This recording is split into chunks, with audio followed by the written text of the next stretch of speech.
Hello, beautiful people.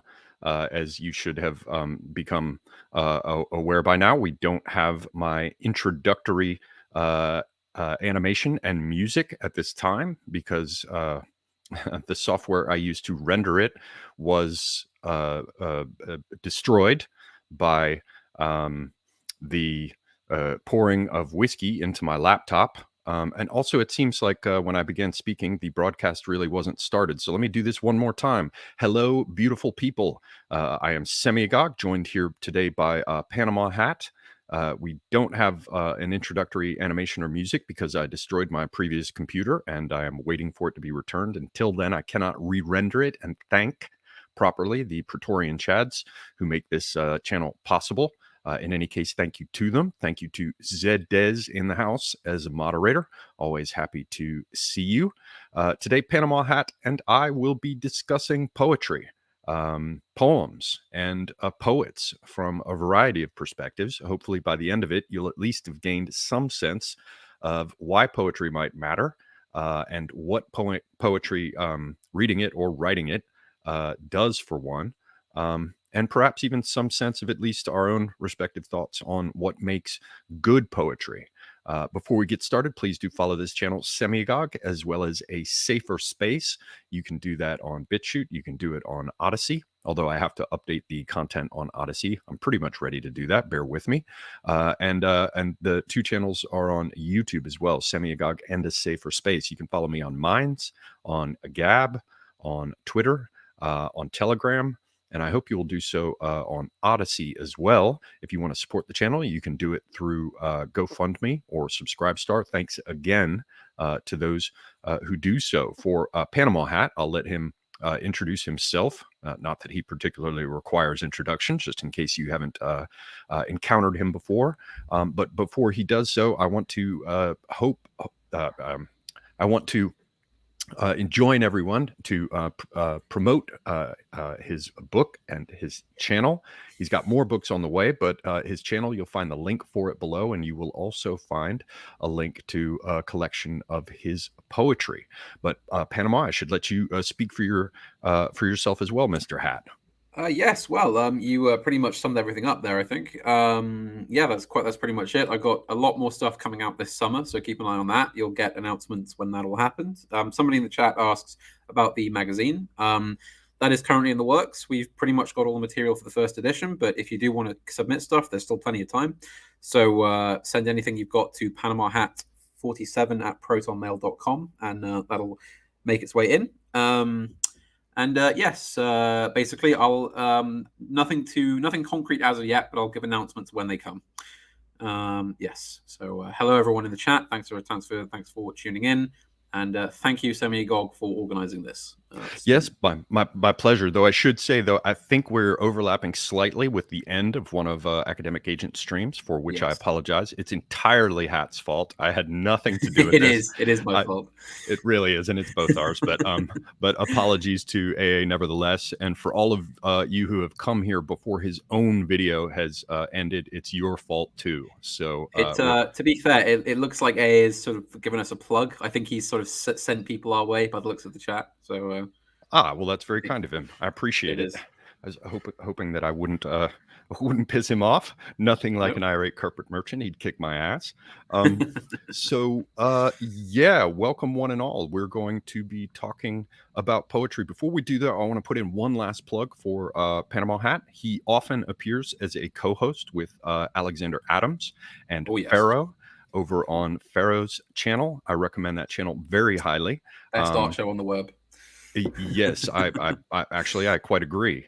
And Panama Hat is an excellent co-host, as is Alexander Adams, whose contributions I enjoy very much too. So please do follow Pharaoh's channel. So Panama Hat, Mr. Hat, this is a vast subject. You know, the Greeks were known for distinguishing, various subgroupings, as you can see with the muses, for example, one's for epic poetry, one's for lyric or love poetry. We just tend to talk about poetry as poetry. And unless you happen to be a poet or someone who is very into it, for example, you're not going to be getting into whether or not, it's what are they called, trochees or iambs, Yes, and spondee, yes, and meter, and the technical feet stuff, within a poem, and scansion, and which I'm sure we will talk about because that stuff is important. But yes. yeah. So generally, we just say poetry, and most people Mhm. think, oh yeah, poetry. Roses are red, violets are blue, um, and that certainly isn't a fair way to come at a subject this vast and this old, that has you know so many examples in various human cultures, and indeed poetry itself was very much a thing associated in many cultures along with fine penmanship, believe it or not, Yes, and the ability to deliver speeches, the study of rhetoric and the rest. indeed, Poetry was an aristocratic um, pastime, uh, certainly. and so how would you stake out the subject area for what we're going to be talking about today? Well, I mean, as you say, it's an enormous topic of discussion. I mean, it sort of it branches out into so many aspects of life in general, let alone in the arts. I think that poetry is, as you say, I mean, to sort of put it down to its most basic aspect, it's a kind of I hate using this word, but I've been using it. I've been using it all the time recently, which is a kind of primordial, sort of art, if you will. It's because unlike say painting or music, you don't necessarily need much technical material for it. All you need is your voice and the ability to speak, or indeed the ability to write. So I think it kind of has it's the kind of of arts, I think, and I think as you mentioned there about poetry being a kind of aristocratic thing, a kind of elite art. It's interesting because it is on the one hand because it requires a kind of um, like a lot of arts, it requires a kind of close talent and kind of lots of those sorts of um, sort of almost quite monkish sort of scholarly abilities. But at the same time, kind of like plays, poems have a kind of mass appeal. For example, the epics of ancient Greece were made to be recited, as were the sagas of the Norse peoples. They would, these things would be kind of, there would be an oration of the poetry. And indeed, one of the long running arguments in the field of poetry is whether it is primarily a spoken art or a written art. Is poetry made to be heard or is it made to be read? And there are quite compelling arguments on both sides. More modernist types tend to be in favor of it being a written art, and traditionalists tend to say it's a spoken art. I certainly take this to heart, and I try to avoid writing any poem that I couldn't read out loud. I don't like using kind of page tricks, or that kind of thing. Although that whole sphere of things is interesting, and I'm not saying people shouldn't do it. Could you quickly, not to cut you off, but could you summarize what that is for those who don't know? I assume you have reference to the layout and the spatial Yeah. relationships. So there's things you can do with poetry where how you lay it out on the page, and obviously that is important. There's a reason that poems. So let's say, for example, the ancient Greek poems were written down. And of course, those were made to be read out loud, but it doesn't mean that you just write them as prose. That's why poems are formatted the way they are. You have lines, you have specific measurements of syllables within each line, and each line almost functions as its own kind of organism, if you will. So that kind of thing. I mean, you can in more sort of modernist times, or not. I mean, not even. There's a sort of 1600s poet like George Herbert, who's a great favorite of mine. He was a very Christian poet. Wrote some wonderful pieces. I recommend him. Him Um, and the other quote unquote metaphysicals. Yes. yes, that kind of very controversial labeling of them. I can go into more detail on why that's important in a bit. But yes, for example, he was very keen on shaping the poem in its written form. The idea that how you actually lay the words out on the page is very important. And don't get me wrong, it is. Then you take this up to the modern age with a poet like Apollinaire, who was a French poet who wrote in the early 1900s, who experimented wildly with this. He would write a poem about, say, a flower and make it sort of look like the shape of a flower on the page. And a lot of the time, when sort of lesser poets have done that, it's just done for kind of gimmick appeal. But a lot of the time, when it was originally done, like a lot of sort of modernist things, it was trying to get at something a bit closer to what poetry kind of is. Like, are you literally painting a picture with words as such, that kind of thing. So yes, that's yeah. I mean, that's what I'd say, I think. Yeah, well, you bring an excellent point here, the idea of painting a picture with words. And there's the very famous quote by Horace, or at least, Horace is the one who's best known for it, ut pictura poesis. And Yes. that's, as is painting, so is poetry. I'm sure you're very well aware of it. But that, to me, is what really provides the point of ingress to understanding, in some sense, what poetry is, and sort of casting a loop around the subject. Because, well, let's take it a step further. There's a famous defrocked Dominican of heretical opinion, whom I would not expect you to endorse, Hat, but he had some interesting observations, Giordano Bruno, and he referenced the fact that that in many respects, poets, painters, and philosophers are one, in that all are dealing with the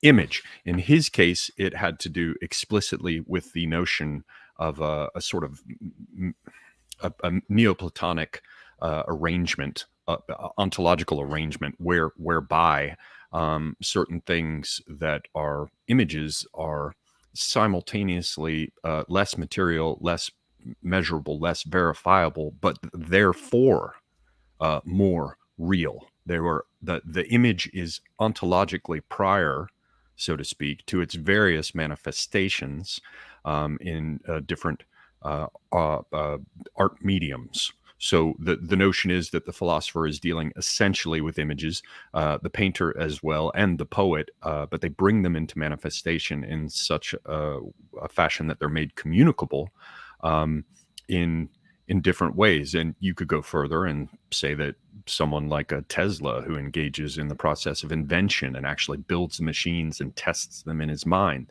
that he too is dealing with this realm of images. And for me, this is a very interesting way to tackle the subject of poetry, because as is often the case, the philosophers that we deride or forget today from past times, whether they be ancient Greeks, ancient Romans, scholastics, whichever, they show a high degree of sophistication in their consideration of things that for us simply don't appear on our radar. So they had the idea, and I've discussed this on my channel many times in the past, so those who followed the channel for a long time will have heard about this, but there is the idea that each image carries an intentio, and intention, as a Latin technical term, references a charge, a predisposition, an implicit movement within the images towards a type of emotion. And according to their philosophical arrangement, the idea is that the emotional state that accompanied the imprinting of the image within our psyche would be associated with that image.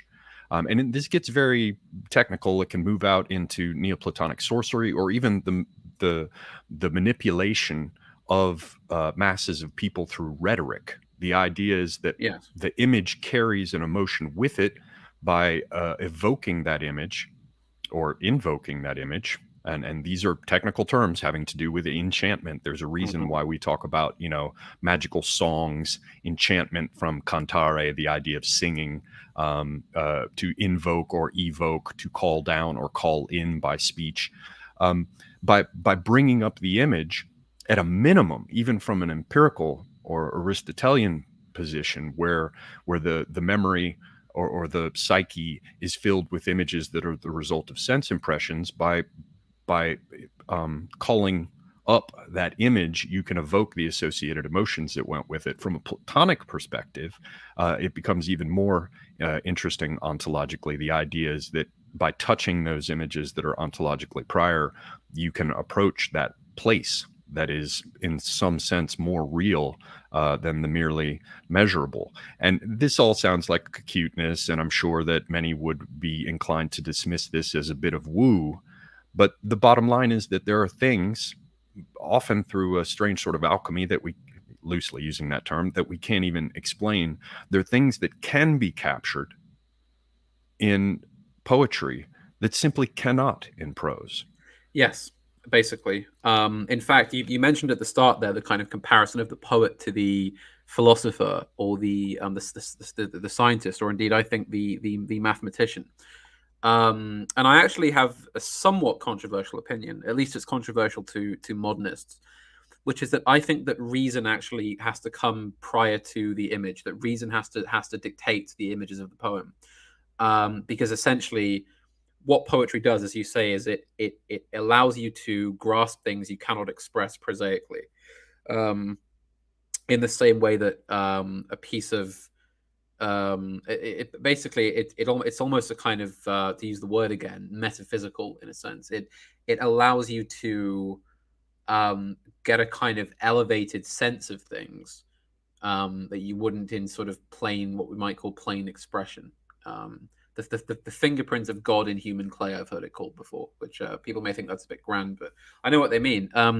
It strikes me as being similar to what the Indian mathematician Ramanujan said about the equation, which is, he said that for me, an equation has no use unless it expresses a thought of God. Basically, it's that idea that you're actually hitting the core of the truth that we have in the universe. You're hitting the accordances upon which everything is built, which is what I think that great poetry can do. That it expresses, almost like an equation, the truth at the heart of things. Yeah, that's an interesting angle to approach it from. Perhaps we can go back and forth just a bit about that. I don't want to leave everyone hanging without some samples of poetry that we can discuss. I'm sure you have plenty in mind, but this is Too many to choose from. Yes, and happily many of them quite good, which is something that can't be said about most contemporary poetry, sadly. But saying that it's like an equation, obviously an equation has to work out, or that equal sign cannot go there in the center, right? And so there's nothing left over on either side. It's all accounted for. The idea of reason suggests, in some sense, that whatever does come out can be accounted for. But from I take a different perspective, where perhaps it's useful here to talk about the intellect and the intuition as two sort of general ways to categorize the way in which any subject of consideration can be approached, right? The idea with reason is that you can see what's there, and at least in theory, come to understand why it's there and account for it after a fashion. And accounting seems to fit with the idea of an equation, right? To balance the books, and in something that can be accounted for, would therefore be rational. But for me, at least, poems, when I've been hit by them, and I very much mean it like that. It's like I've been seized and slapped around by them. That's a perfect way to describe it. When you hit upon, I mean, it's that feeling you get when you hit upon great art, or for me as well, great philosophy. When you hit that, it just accords that note. Like hearing a piece of music that just blows you through the wall. It's incredible. But how do you reconcile that, if indeed you think it's necessary to? And if you don't, I'd love to know why. How would you reconcile that with the idea of it being rational? Because sometimes the things just seize me in a grip, and then, like I wrote in one of my own poems, I likened it to being slung over a wash line, and my muse is an old woman beating me with a carpet beater, and in the end, there's no ink left in the pot. Someone needs to draw that as a cartoon, but well, no, because I'm sorry if I gave the wrong impression, but when I said that it hits upon truth, what I was getting at was that it hits it at a level beyond the rational, if you see what I mean. That it's that feeling, exactly what you describe, is I don't want to use the word utility because that's not really appropriate, but the spark, if you will, of a poem over a piece of prose. The phrase I always use is that you can convince somebody with prose, but you seduce them with poetry, or art. That it's hits you on it. It allows you to grasp things that your rational mind can only do so weakly or can't grasp at all. Essentially, if you can take something and you can pare it down to a sort of great piece of verse that in perfect comparative terms captures it in the same way that a painting can capture something, but not in the exact same way, but in a similar sort of vein, then you've achieved something great. Basically, you've hit at the very nexus of the art, essentially. Well, perhaps that's an angle we can approach this from, because if I'm sorry, we can approach the actual recitation of a few examples from, because it seems to me you're hitting on an aspect of this that I file away under the rubric of compression, which is a half stage. It's the fruits of the labors of a lesser poet, compression. But more importantly, under distillation, the idea that you have reduced the number of words necessary to express a given image to the absolute minimum.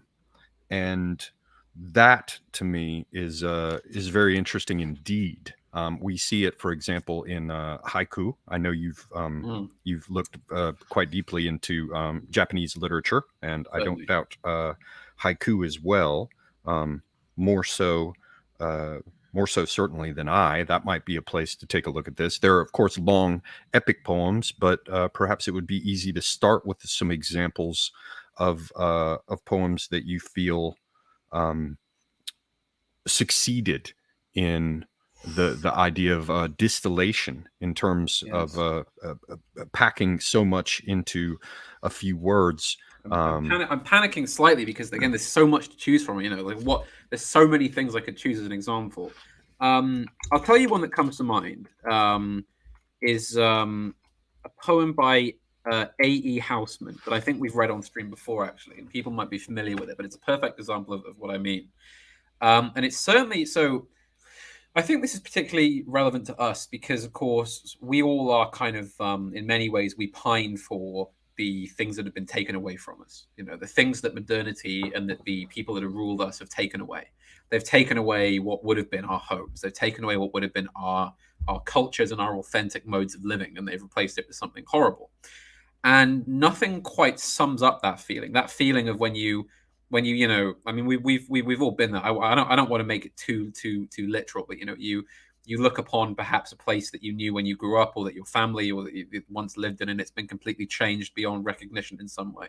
Or like seeing the fields that you knew as a child being built over with trashy sort of trashy houses or something. It's that kind of stuff. Again, not too literal, because this is a very long-standing thing. In fact, we don't actually have a word for it in English, but the Portuguese have a word which I'm going to horribly mispronounce, called saudade, or something like that. That's how you spell it anyway. And its meaning is a deep longing for something, which deep down you're probably not going to see ever returned, but you long for it nevertheless.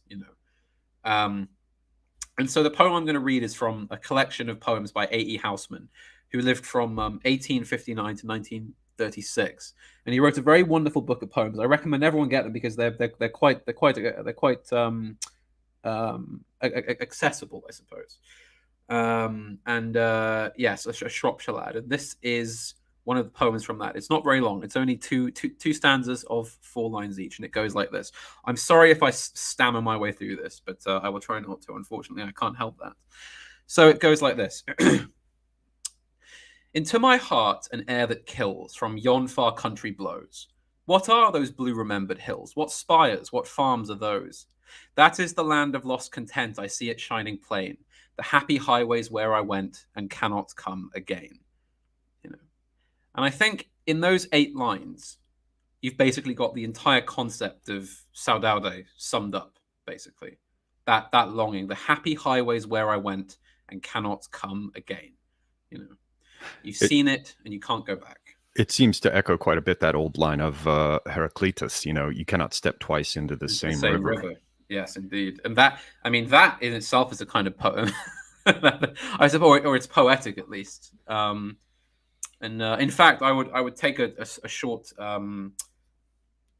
digression to say that the best philosophies basically are the ones you can express as poems. I think, like, I mean, the aphorisms of Heraclitus, perhaps the later aphorisms of someone like Nietzsche, things like that. They work as poems unto themselves almost. Yeah, I tend to Because agree with they that. because they allow you to reach a level of understanding that you cannot with sort of wordy prose text, basically. And the nature of the form they take is such that it lends itself to both being remembered and shared, as well as being repeated, because we find, of course, that rhymes are very often used in mnemonics. Yes. April, June, and September. 30 days hath November. These kinds Mm-hmm. of things.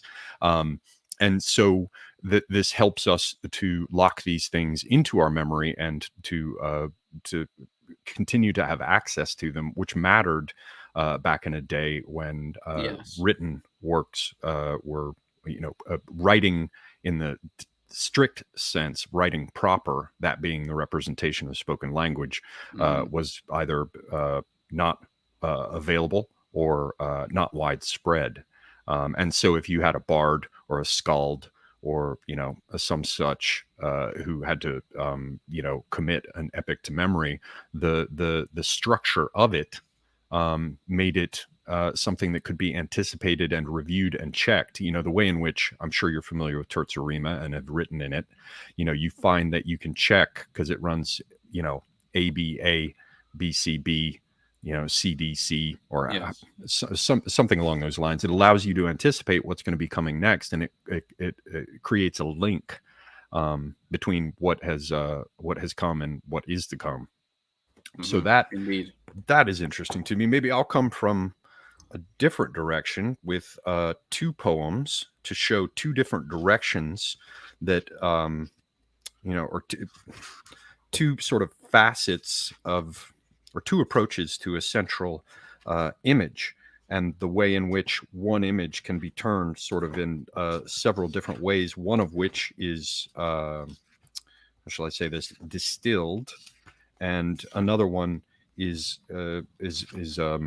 less less distilled. It's more opened and unfolded. Both of them have to do with chess, and both of them are by a former Yugoslav poet, a Serbian poet who wrote in English, who was influenced me greatly in my youth, as is obvious if anyone reads my earlier poems in my own book of poems. Link in the description below. I have it on the shelf next to me. In power, man, a Praetorian Chad.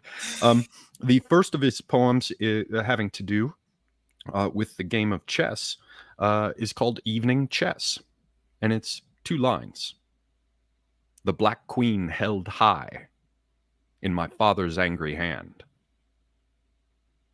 And there in that poem, you have an instant, one stolen instant. And you get the sense, actually, if I start to explain it, it's like trying to explain a joke, which is rather ridiculous. But hopefully it will come across for some people insofar as there, with the minimum amount of words, you have a sense of triumph. You have the idea of ongoing competition. You have a relationship of teaching and learning. Many such things, and it's all in a single chess image of only 2 lines. But now here is another one having to do with chess, also by Charles Simic, and this one is called Prodigy. And this is another way to turn the images, rather than taking them as a bare instant, as a distillation of an emotional moment. In this case, it has more to do with the allegory and the standing in place of. So this one is called Prodigy. I grew up bent over a chessboard. I loved the word endgame. All my cousins looked worried. It was a small house near a Roman graveyard. Planes and tanks shook its window panes. A retired professor of astronomy taught me how to play. That must have been in 1944. In the set we were using, the paint had almost chipped off the black pieces. The White King was missing and had to be substituted for. I'm told, but do not believe, that summer I witnessed men hung from telephone poles. I remember my mother blindfolding me a lot. She had a way of tucking my head suddenly under her overcoat. In chess, too, the professor told me, the masters play blindfolded, the great ones on several boards at the same time.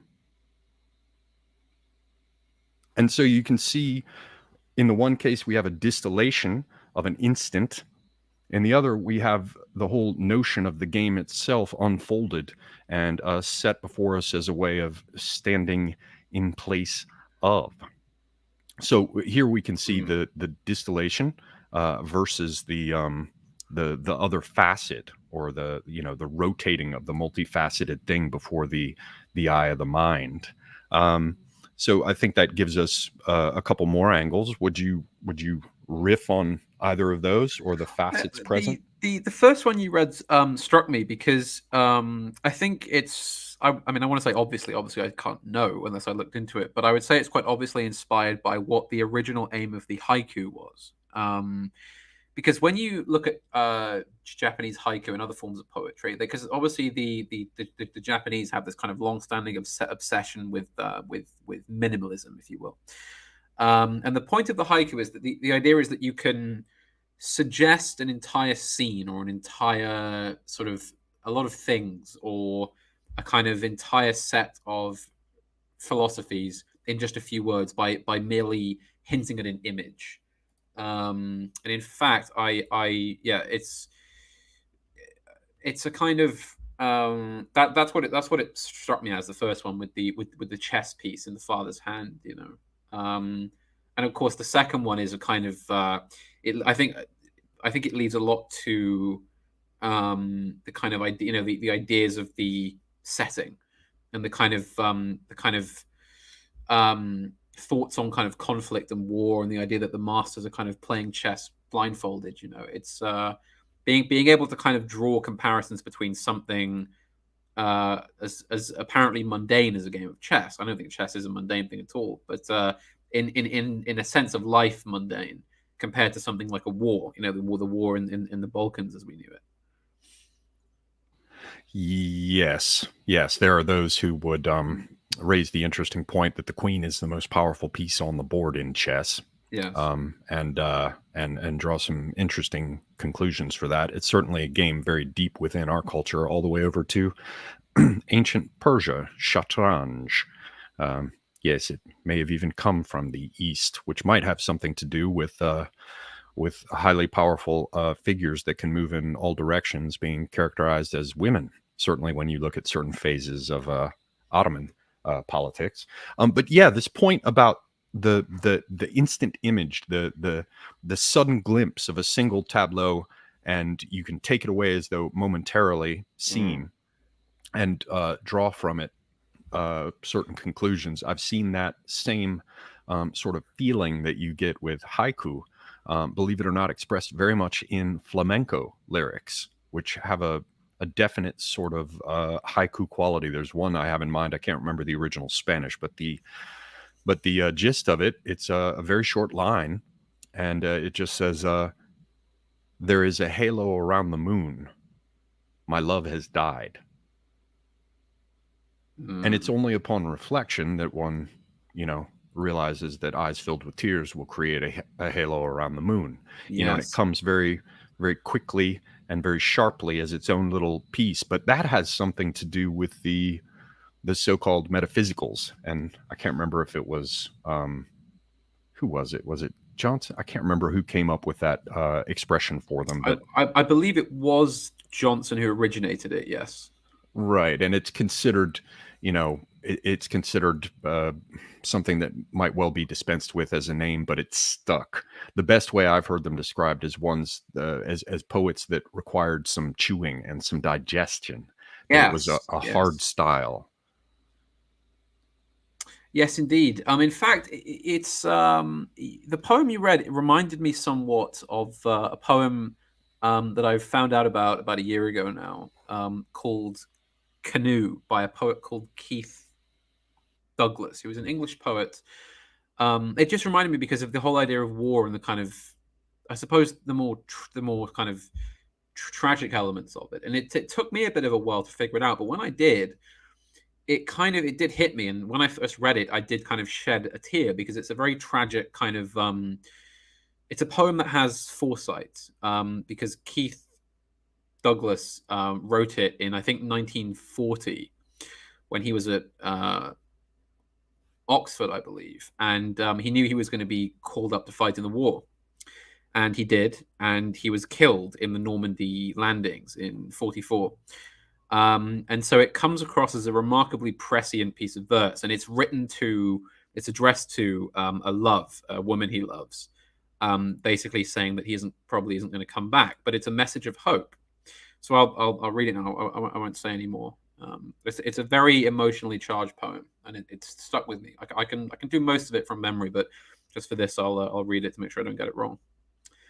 So he says this. Bear in mind that, just for context, he's lying on the grass in a summer at Oxford, and he says, "Well, I'm thinking this may be my last summer, but cannot lose even a part of pleasure in the old-fashioned art of idleness. I cannot stand aghast at whatever doom hovers in the background, while grass and buildings and the somnolent river, who know they are allowed to last forever, exchange between them the whole subdued sound of this hot time. What sudden fearful fate can deter my shade wandering the next year from a return? Whistle, and I will hear and come another evening when this boat travels with you alone towards Ifley. As you lie looking up for thunder again, this cool touch does not token rain. It is my spirit that kisses your mouth lightly."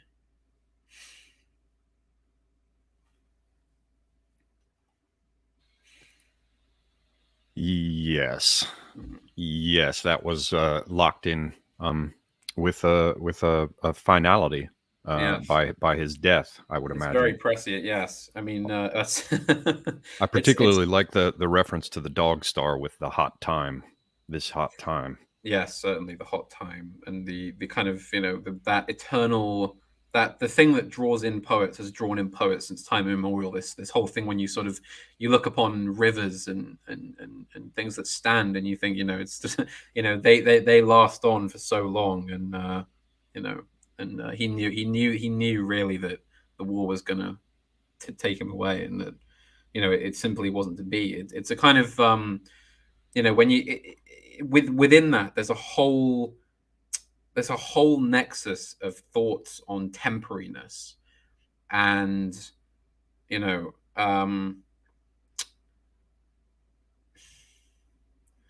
kind of the impermanence of somebody who kind of is he isn't really sad as such. He's saying, this war is going to take me, but I will be back. It'll be me that kisses your mouth when you lie looking up at the sky. And It's indeed, his words have survived. Verba indeed. volant scripta manet. They live on. Yeah, and it also sort of underscores, if we can continue on this thing of sort of riffing off of each other's introduced poems, it seems there's something that we could bring up here about the idea of honest poems. There are many poems. There are many poems that strike me as dishonest, and for me that has to do with the image not being one that was genuinely seen and felt and acquired, so to speak. So I remember once and it may have even made it into my book. If it did, shame on me. But there was one where I talked about the something being as white as a child's first tooth, and then I thought to myself, I haven't had a child. I've never had to look at my own child's first tooth, and hell, for all I know, they could be yellow. And then I Yes. looked at the poem and said, no, that is not an honest poem, and it must go in the trash heap. And I think the the poem you're talking about there was posthumously enshrined as an honest poem, because we now Definitely. know that the foresight, or the sense of doom, was genuine, and yet the victory in the timelessness of the sentiment is ensured by the very fact that he was doomed at that moment, and thereby the poem was elevated as a true premonition and a true document of his immortality, in that it was subsequently recognized. um, so I guess to riff off of that, I've got two short ones for you, both, or yeah, let's do two. Both having to do also with people, poets, and war. Um, the first one is a very quick one. This is an English translation of an Arab poem written in Arab Andalusia when Spain was under control of the Arabs. And again, this is a time uh, when poetry was very much associated with aristocracy in this milieu. This one is by Abu Hassan ibn al-Kabturnu. It's 12th century from Badajoz, and it's entitled "In the Battle." In the battle, I remembered Suleima, when the ardor of the battle was like that of my body when I left her. I saw her slim waist among the lances, and when they leaned toward me, I embraced them. And you look at that and you think to Mm, yourself, who on earth would conflate these images? And yet, to me, it seems such an odd juxtaposition that I can't doubt it. It doesn't seem to me a dishonest one. And here is the last one, because who could talk about poetry and war without at least throwing in one from Wilfred Owen? indeed. This one is a fragment entitled "I Saw His Round Mouth's Crimson." I saw his round mouth's crimson deepen as it fell, like a sun in his last deep hour, watched the magnificent recession of farewell, clouding, half gleam, half glower, and a last splendor burn the heavens of his cheek, and in his eyes the cold stars lighting, very old and bleak, in different skies. So these are perhaps, two worthy examples of poems from a period of war, one shorter, one a bit Yes. longer. But both of them to me seem honest, and they prove that almost anything can be grist for the poet's mill. And through some sort of polymorphism, everyone will give me a hard time for even saying a word that has morph in it, even if it is genuine and legitimate. Um, there's something protean about the shapes that are the prima materia for the poet's mind and pen or voice. As we saw with the poem about leaning towards the lances to seize the slim waist of his beloved in one case, Yes. and in the other case, reflections apparently upon the death of a comrade. Um, you see that anything can be turned to the poet's purpose, even in ways that might seem contradictory in some sense, and the magic can come out of that. So yeah, there's the two further examples to push things forward. Where would you take us next? It's a difficult one. I mean, there's plenty of places to go. I mean, I was going to actually bring up a point you made about the authenticness of a poem. And that point you made about, well, you realize that you'd actually never seen the first milk tooth of a child. So, I mean, I think that uh, it's often a trap for young poets, who want to kind of write about great things and come up with the best kind of metaphors and the best comparisons. But the trouble is that if you haven't seen it, even if you get it right, you know, you're always running a risk, aren't you? It can be kind of cod. And I mean, in fact, but it doesn't. But I mean, there are some people that are lucky enough to get it right. I mean, Shakespeare, obviously, a poet as well as a playwright, wrote many plays about places he'd never been. He never left England, and yet many of his plays are set in far off sort of places like that. Many of his plays. So it's a very interesting thing you brought up because I'd never really sat and considered it before. Yeah. I mean, do you have any more kind of thoughts on that? Because it's opened up a whole kind of area of question in my head there. The idea of the authenticity. Yeah, like the idea that if you've not that it only really works if you've sat there and you've been through the experience and it's formed in you. Yeah, I suppose it's like anything. Like there there are undoubtedly instances, and someone more knowledgeable regarding uh, literature could probably share many of them just Mm. offhand. What you could consider Potemkin villages of inspiration, that are not in fact genuine.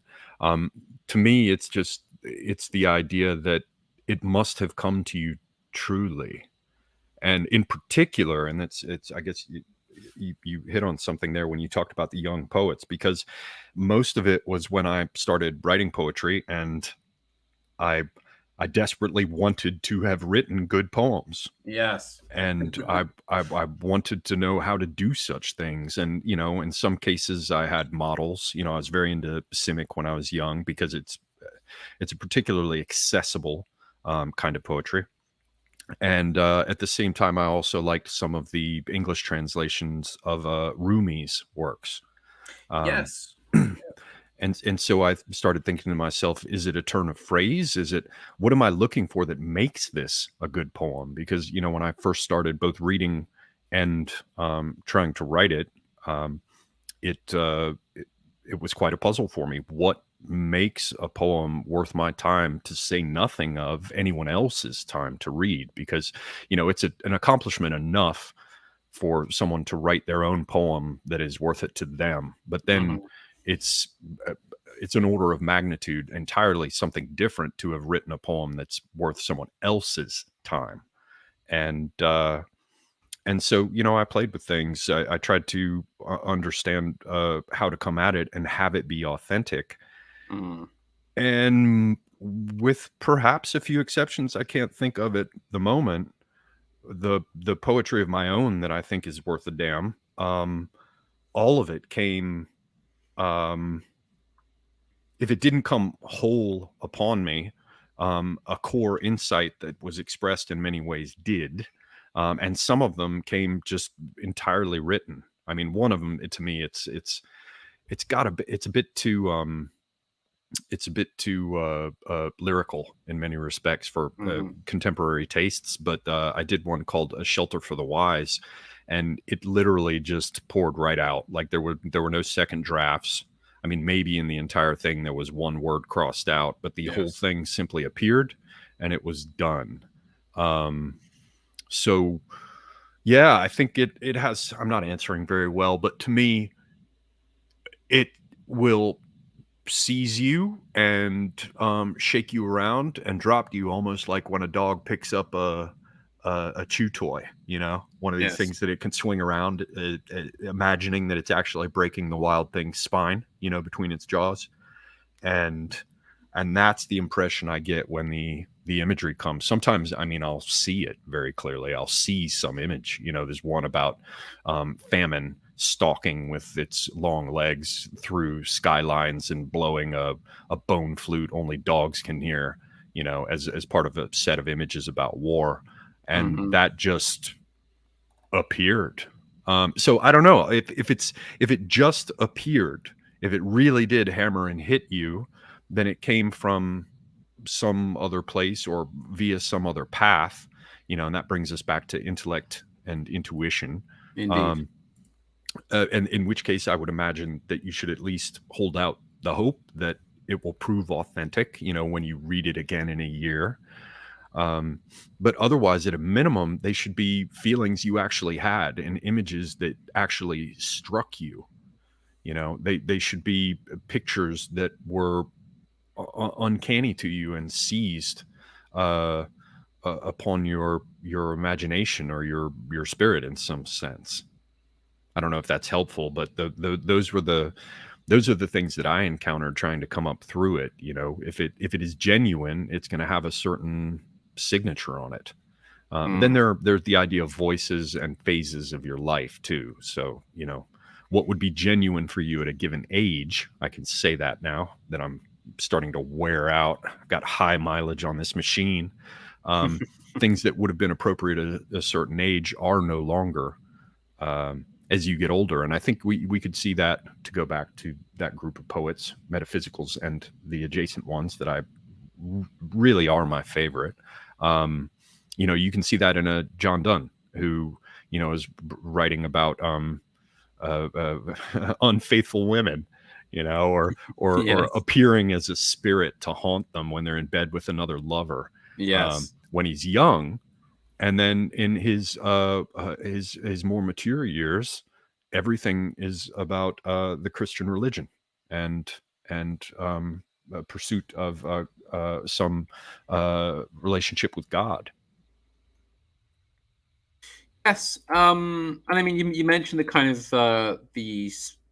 subject matter there of done, and I mean, so how do you feel about what poems? Do you feel there's any guidelines as to what a poem should deal with? Do you think there's any subject that is kind of that a poet should consider sort of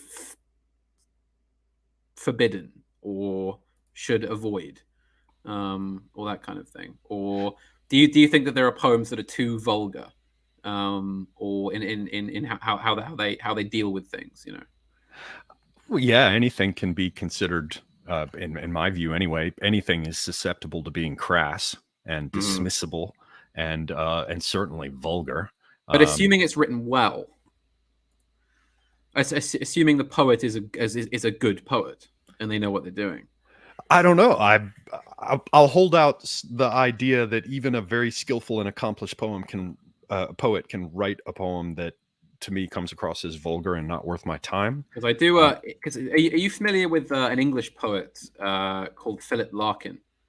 I've heard that name. Perhaps I heard you mention him at some point, but I'm Ah, not familiar with his work.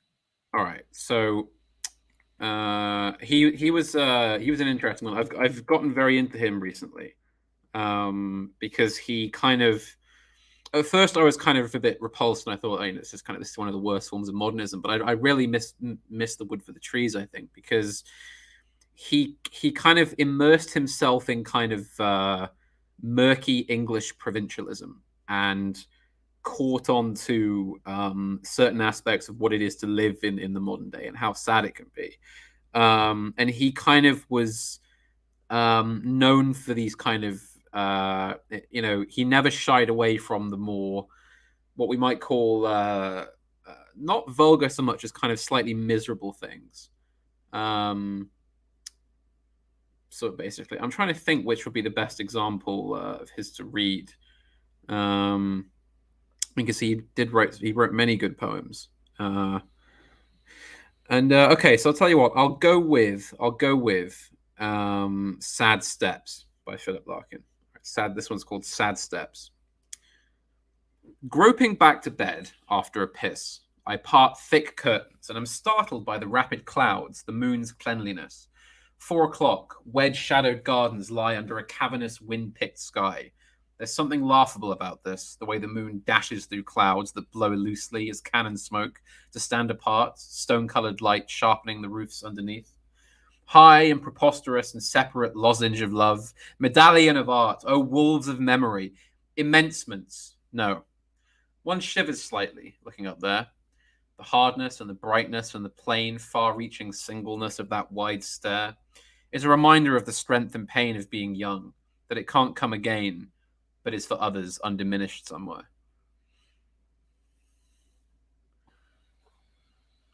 Well, that to me certainly doesn't seem objectionably vulgar. No? I mean, you know, taking a piss is something that happens. You know, leaving one even, Yes. and so there's something, I don't know, quite immediate about such images.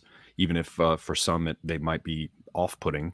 I guess it comes down to the same kind of thing, like people who say that, you know, who would come in and say that certain subjects are not fit for an artist to approach. Hmm. And I can imagine a person like D, can't speak for him obviously and won't, but I can imagine him saying, bullshit, nonsense.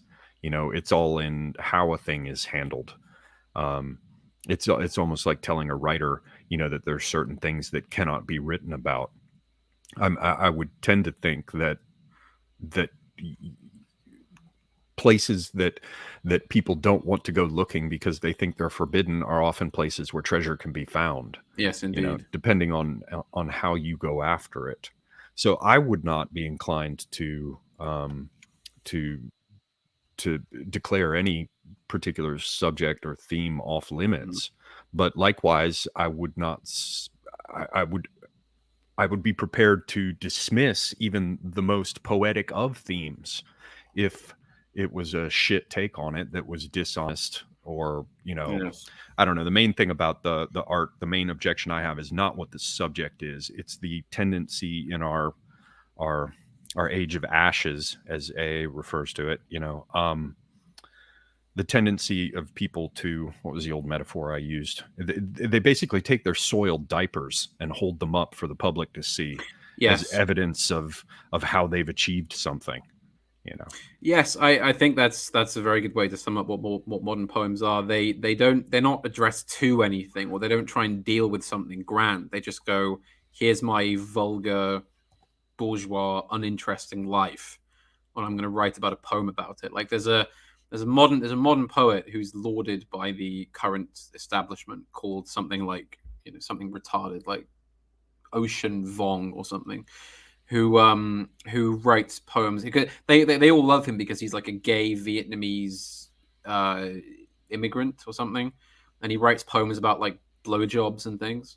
I mean, the thing is, honestly, you could write a poem about something like that and come out of it with something worth reading. There's many things you could talk about in that regard, but he can't do it. All he does is lose himself in vulgar images because, oh, it's real, it's authentic, it's you can't, how dare you try and be the least bit poetic about something, or deal with something that's greater than your own neuroses. Yes, and that seems to be where we find ourselves trapped Yes. in a number of respects in terms of the modern products of the so-called poets. That's an entirely separate theme we could perhaps touch on at some point here with the Yes. idea of writing poetry and submitting it, and the kinds of journals that are out there. But you've got the Larkin poem with a person taking a piss. There's at least one that comes to mind immediately. That's Rimbaud, where he's talking about his sister taking a piss. And Yes. here's one from Charles Simic, which I rather like. And you can tell me whether or not you think it's something that should be dismissed because of the elements that are described. This one is called "A Landscape with Crutches." So many crutches. Now even the daylight needs one, even the smoke as it goes up, and the shacks. One per customer. They move off in a single file with difficulty, I said, with a hell of an effort. And the trees behind them about to stumble, and the ants on their toy crutches, and the wind on its ghost crutch. I can't get any peace around here. The bread on its artificial limbs, a headless doll in a wheelchair, and my mother, mind you, using 2 knives for crutches as she squats to pee. So, Mm. are we to dismiss all such poems if they have that element of vulgarity? I mean, you'd have to probably cut out quite a bit of Imperial Roman poetry. Oh yes, you No. would. I think that it's honestly, it's a degree of sensibility. You know, it depends on the kind of milieu you're in as to what the kind of subject matter is likely to be like. And I think we can't hide from the fact that you can take a subject that seems kind of vulgar and avoidable, and you can draw something great from it. It's not saying that that's all you should do and that's what you have to do. It's just, but it can be done. It's a reality of art. People will know the famous Roman graffiti that's on the walls of Rome. Some of which is still with us now, and it's incredible. Some of the things they talk about. And kind of things you can deal with in arts, and things you can paint. I think it's I think it's I think it's less to do with the subject matter and more to do with the skill of the poet and appropriately dealing with it. That's really where it comes from. And yeah, for me, it goes one step further in the sense that I believe that implicit within all of either A or B or both, implicit within all of A, creation, or B, it reflected within my soul, or both, should be this element of the infinite that can unexpectedly unfold before you in the midst of almost, or really in the midst of anything. A mystic could be struck down by a vision while taking a piss off the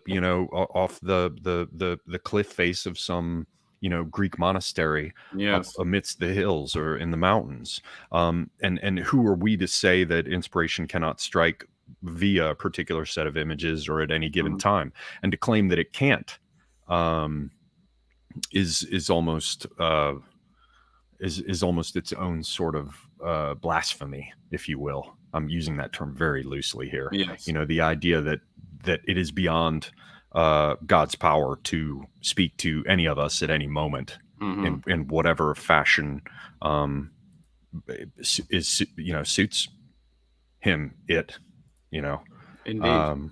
So yeah, there is that. I would tend to say that nothing should be off limits, but by the same token, that we should be prepared to dismiss anything, however seemingly elevated its subject matter, if it's crap.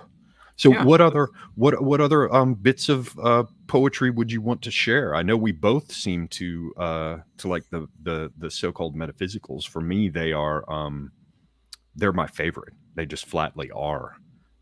They're just so damn good. It's I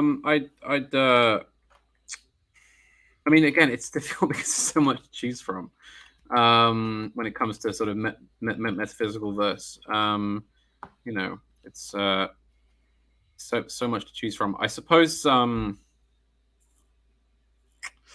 Okay, well, I was going to ask you because I kind of noted down very quickly as we got going at kind of possible things, and I wanted to ask you basically before we sort of continue to quote poetry to sort of move the discussion on a bit.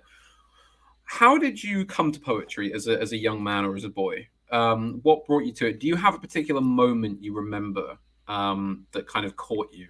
When you first kind of realized what poetry could do? Because I think that nowadays, unfortunately, there's a kind of there's unfortunately a lack of education about poetry. People aren't taught to appreciate it. They're not taught to really understand what it can do. As indeed, I don't think the current education system wants people to. It doesn't want to educate them. It wants to take away the ability to think more than anything. So they're not going to bother, giving them something as powerful as poetry. Did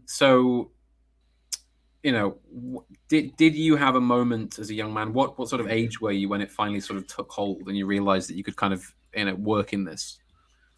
Well, I was very, very young. How old? Well, not very, very young, but I distinctly remember trying to write a poem when I was in 5th grade. So how old is that roughly? Well, let's see. I think 9th grade is 13 and 14. So 8th is 12 and 13, and 7th is 11 and 12, and 6th is 10 and 11. So 9 or 10, somewhere around there. And it was awful. It something. What was it? I can remember. It's so embarrassing. Um, what was it? The wasted one who thinks he flies shall be put in darkness without eyes. Oh, you remember it? Oh yeah, the earth will rumble, the earth will crack, all things beautiful shall be black. The river of the But you at river of least you go on. Sorry. the river of blood has run deep. The great god death grimfully reaps. Grimfully. The earth is gone, the world is dead, light and darkness gleefully wed. I mean, it was just I mean, fucking. for a 10-year-old, that's quite epic. I mean, you at least had a real sense of rhythm, you know. Well, you're a kinder man than I, but after that, I was like, this is ridiculous. Actually, people are like, Facile Goose just said crumb. I think that was actually, I'd been reading Conan for the Robert E. Howard stories for at least a year and a half at that point. So Right. yeah, that probably had something to do with it and its tone. But to answer more seriously the question, I was 18 or 19.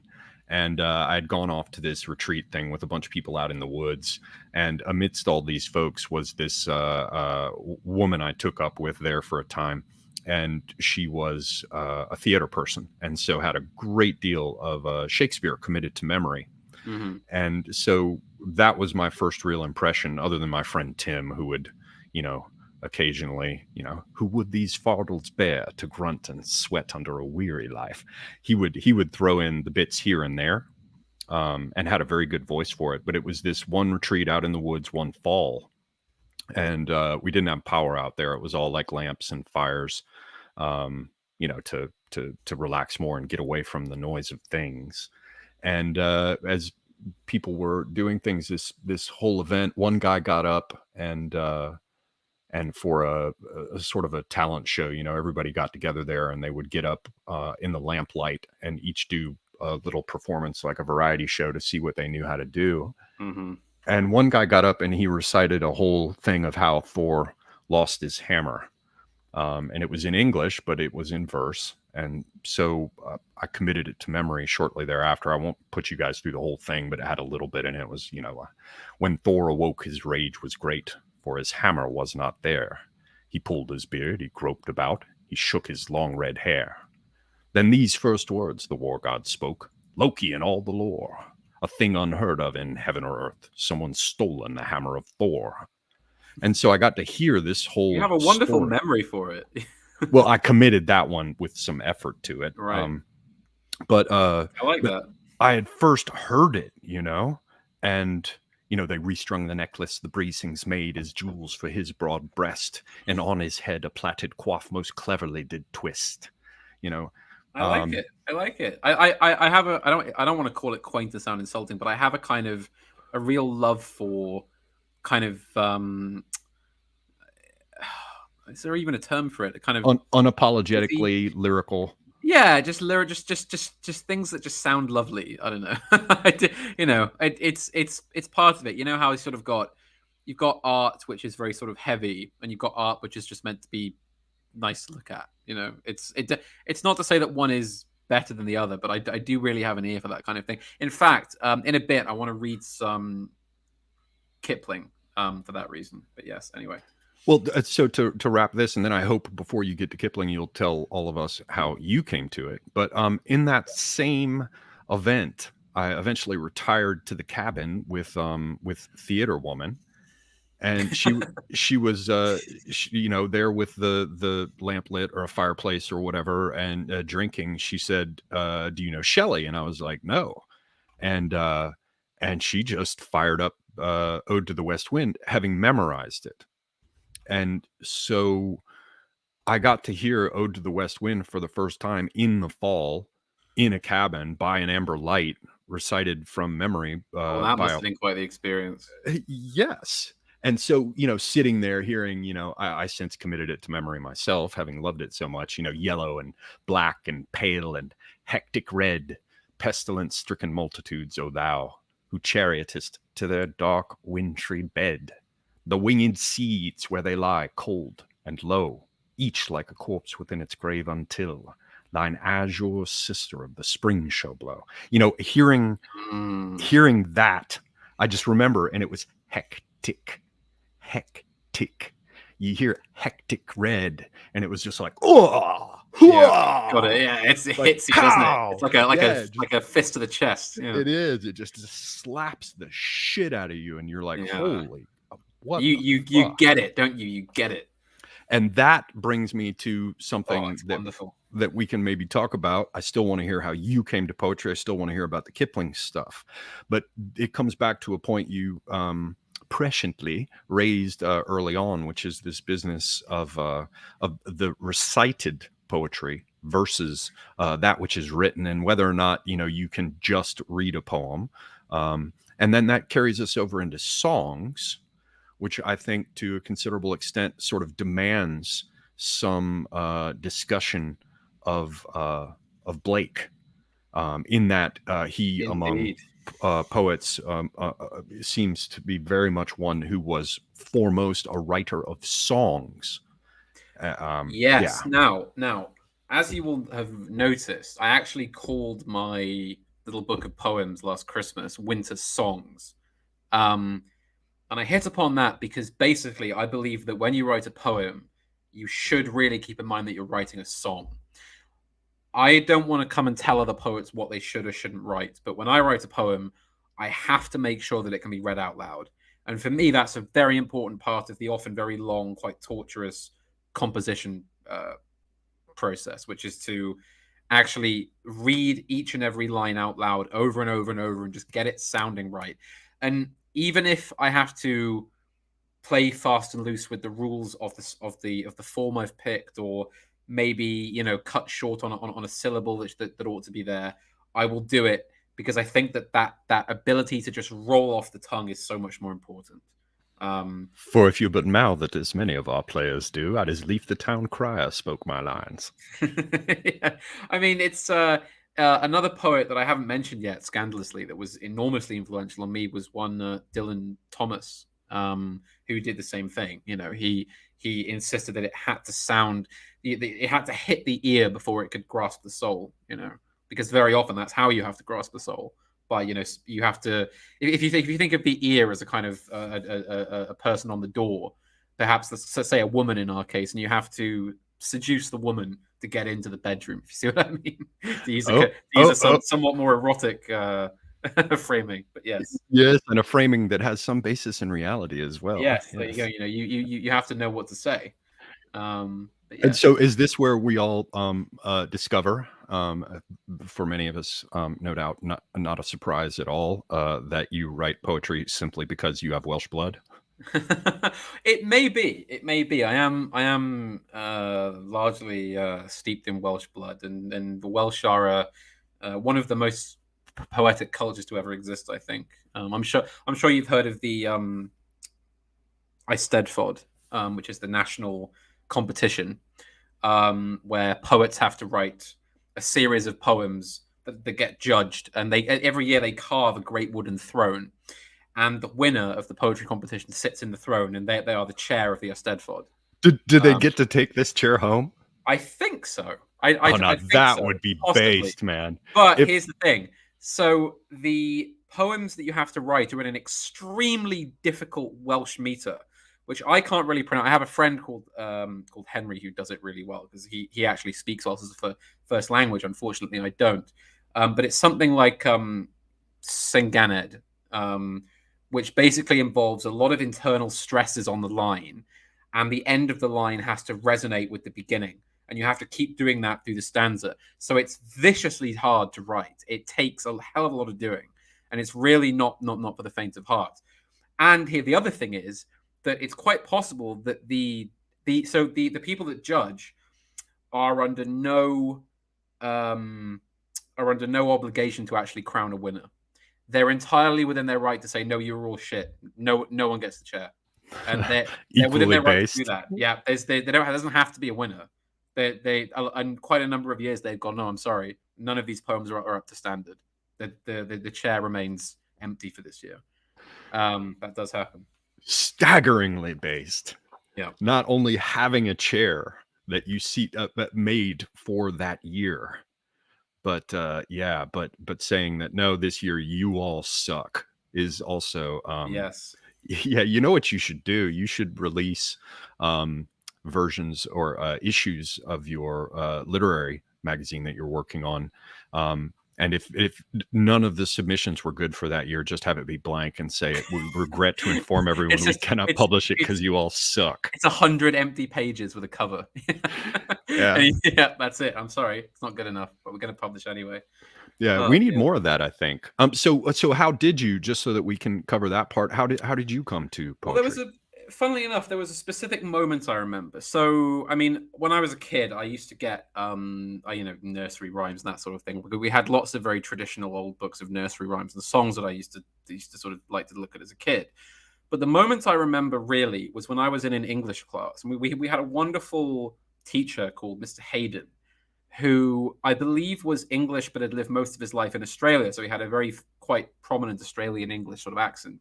Not that that's relevant, but he got us to. So up until that point, I never really thought about poetry. I was about 9 or 10, probably about 10, 11 maybe. And we were learning about the Victorian period, and we were learning about the Crimean War.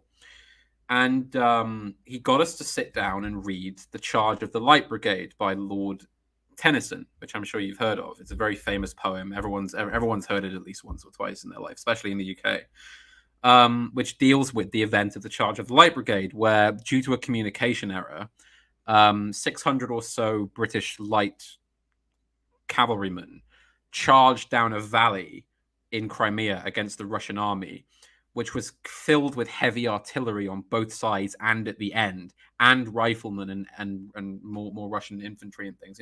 Thousands of men and guns, just this few hundred light cavalry. They weren't meant to do that, but they did. As I said, there was an error of communication, and the order was mislaid. There's still a lot of historical debate over what exactly happened now, but they charged down this valley. They got utterly annihilated by cannon fire and rifles. But they reached the guns. They fought the Russians there. Then they charged back, getting shot all the way as well. And there was no one left by the end, basically. And the men on the ground were well aware that what they were told to do were essentially, basically a suicidal order. And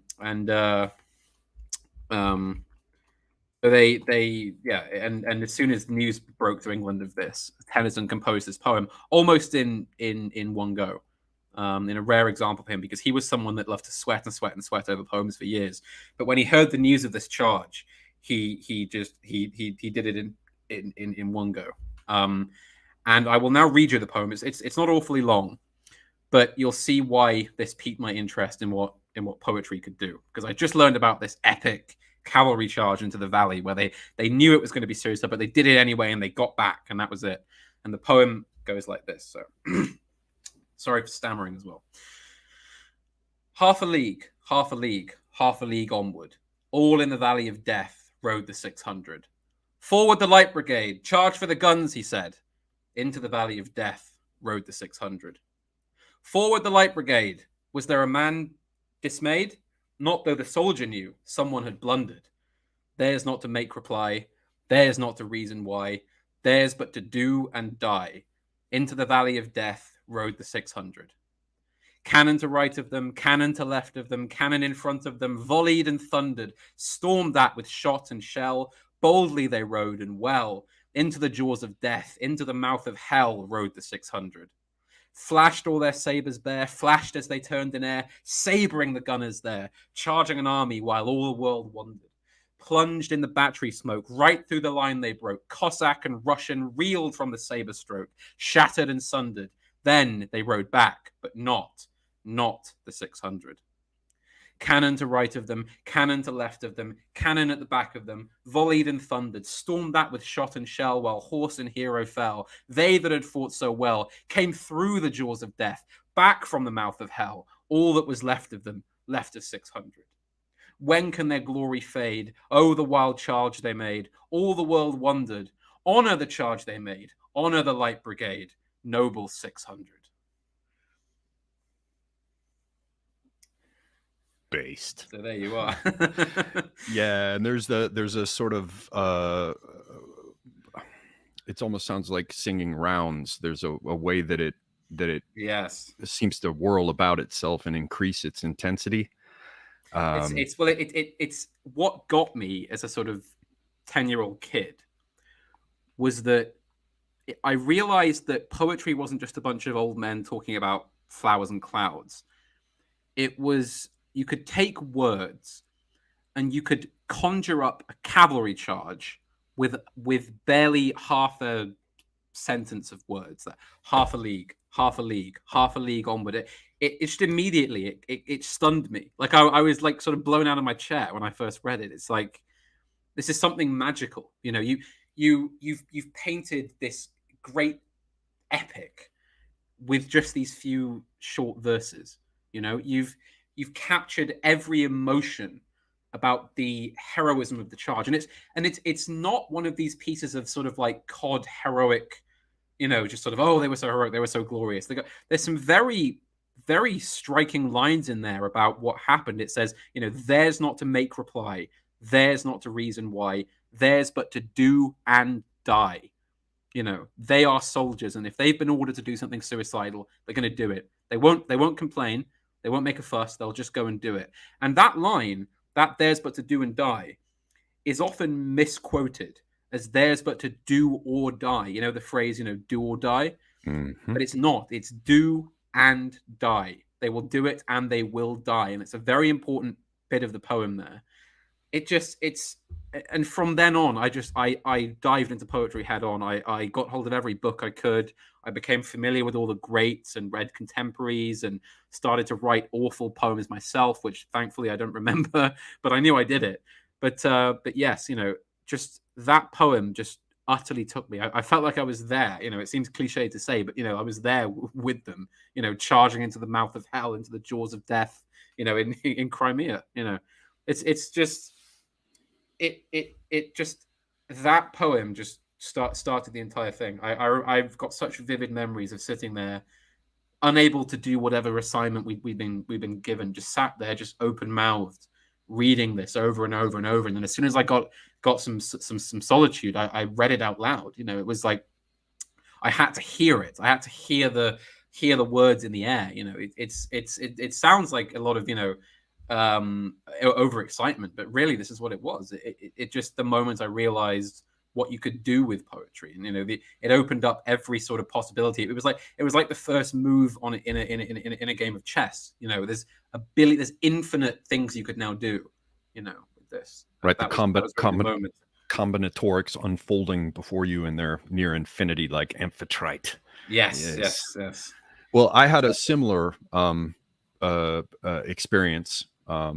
You know, the one with Ode to the West Wind was just like, oh, holy shit, it's powerful, and it struck me. But in terms of the affairs of men and war, and to your point about, you know, it not merely being about, you know, the gentle blush of flowers and, you know, this sort of thing.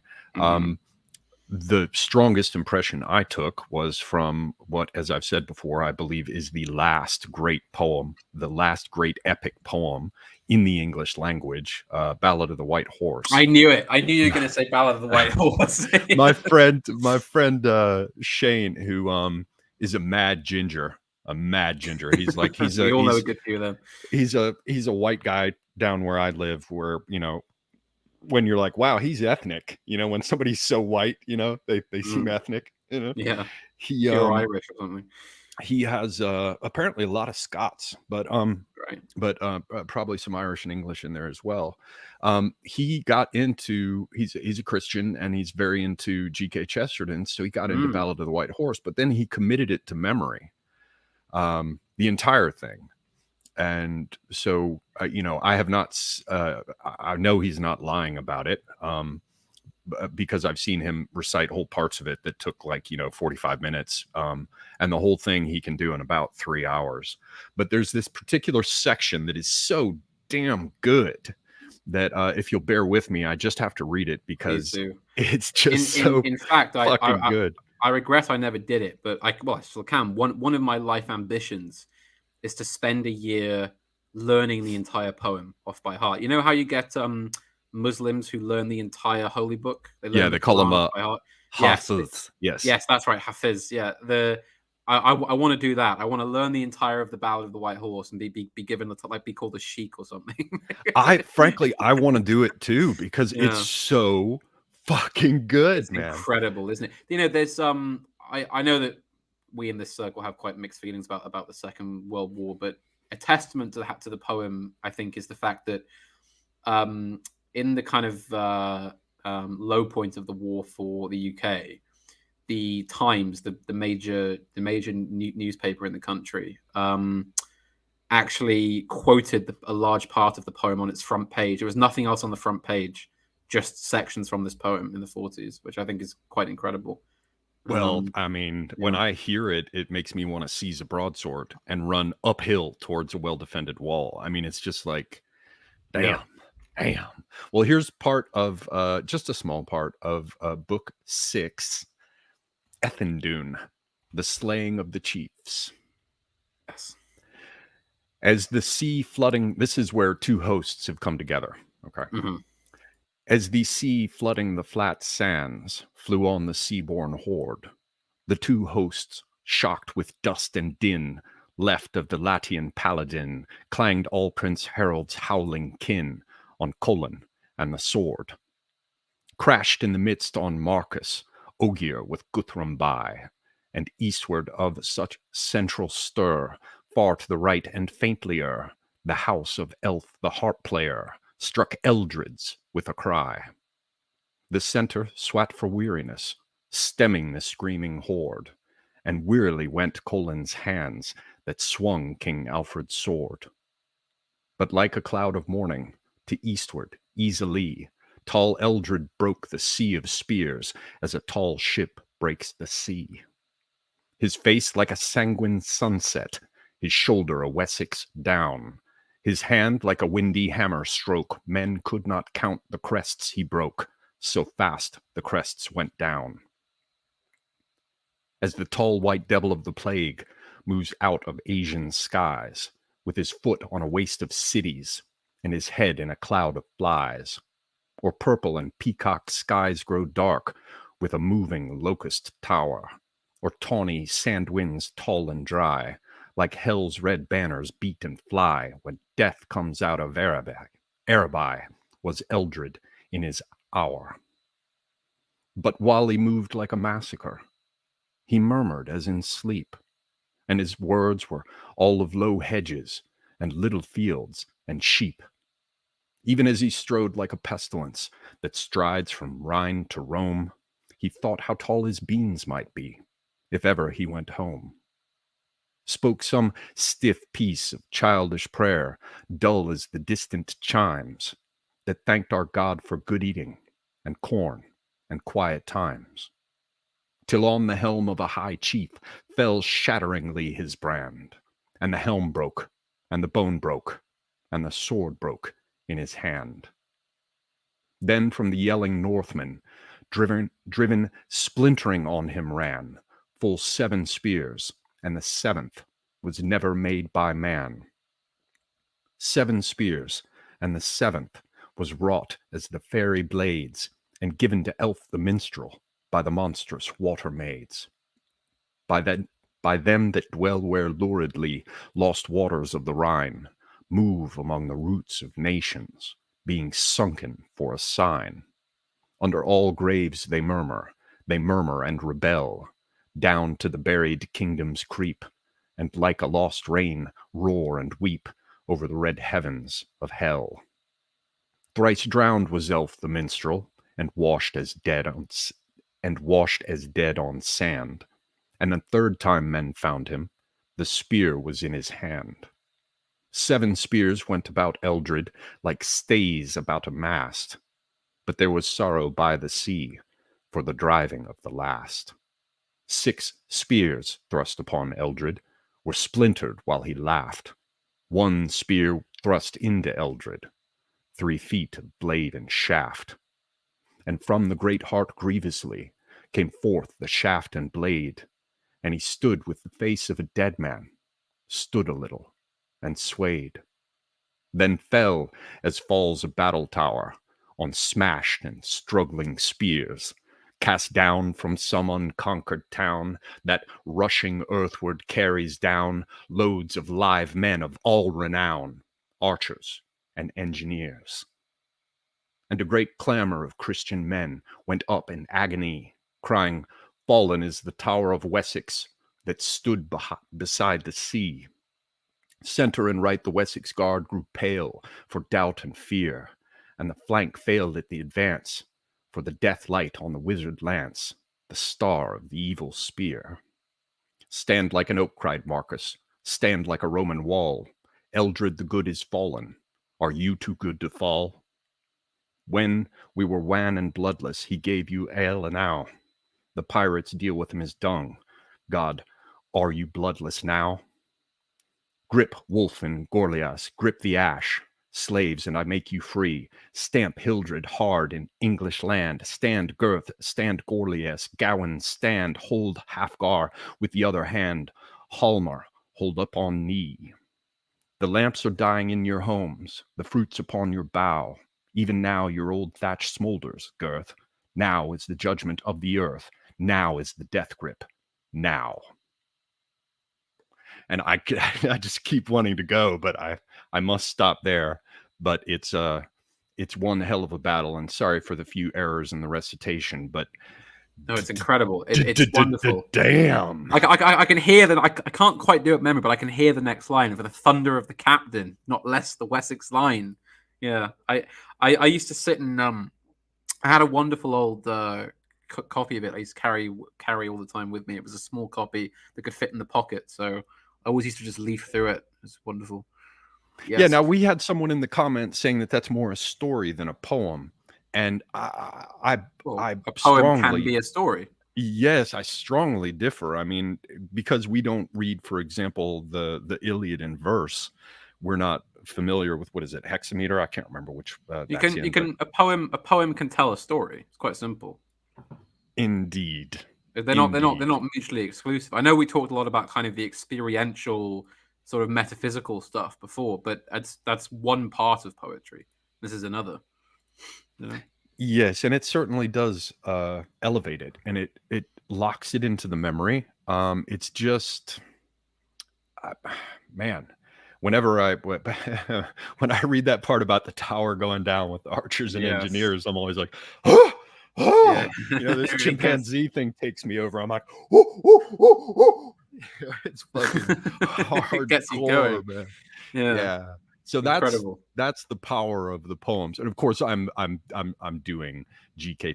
Chesterton wrong by joking about chimps, because this is a high cultural product.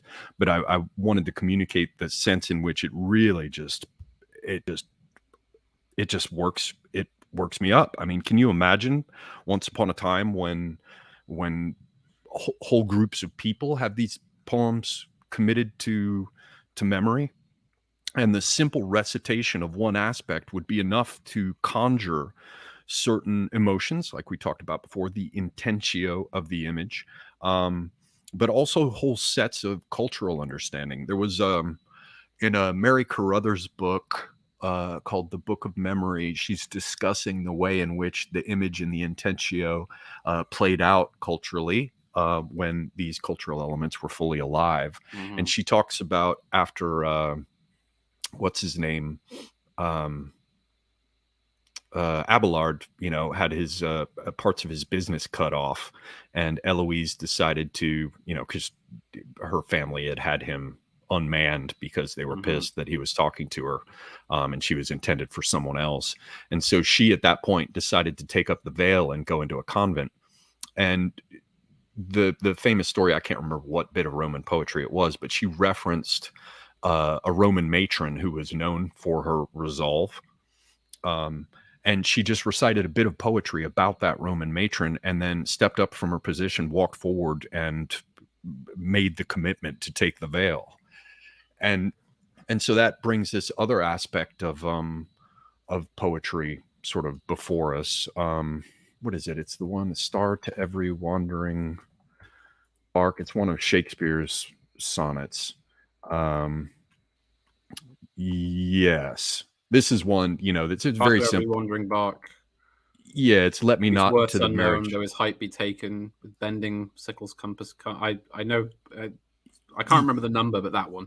Yeah, it's 116, and I just wanted to mention That's it right. because it's often recited at weddings, and I, in fact, recited it at one of my friends' weddings. Let me not to the marriage of true minds admit impediments. Love is not love which alters when it alteration finds, or bends with the remover to remove.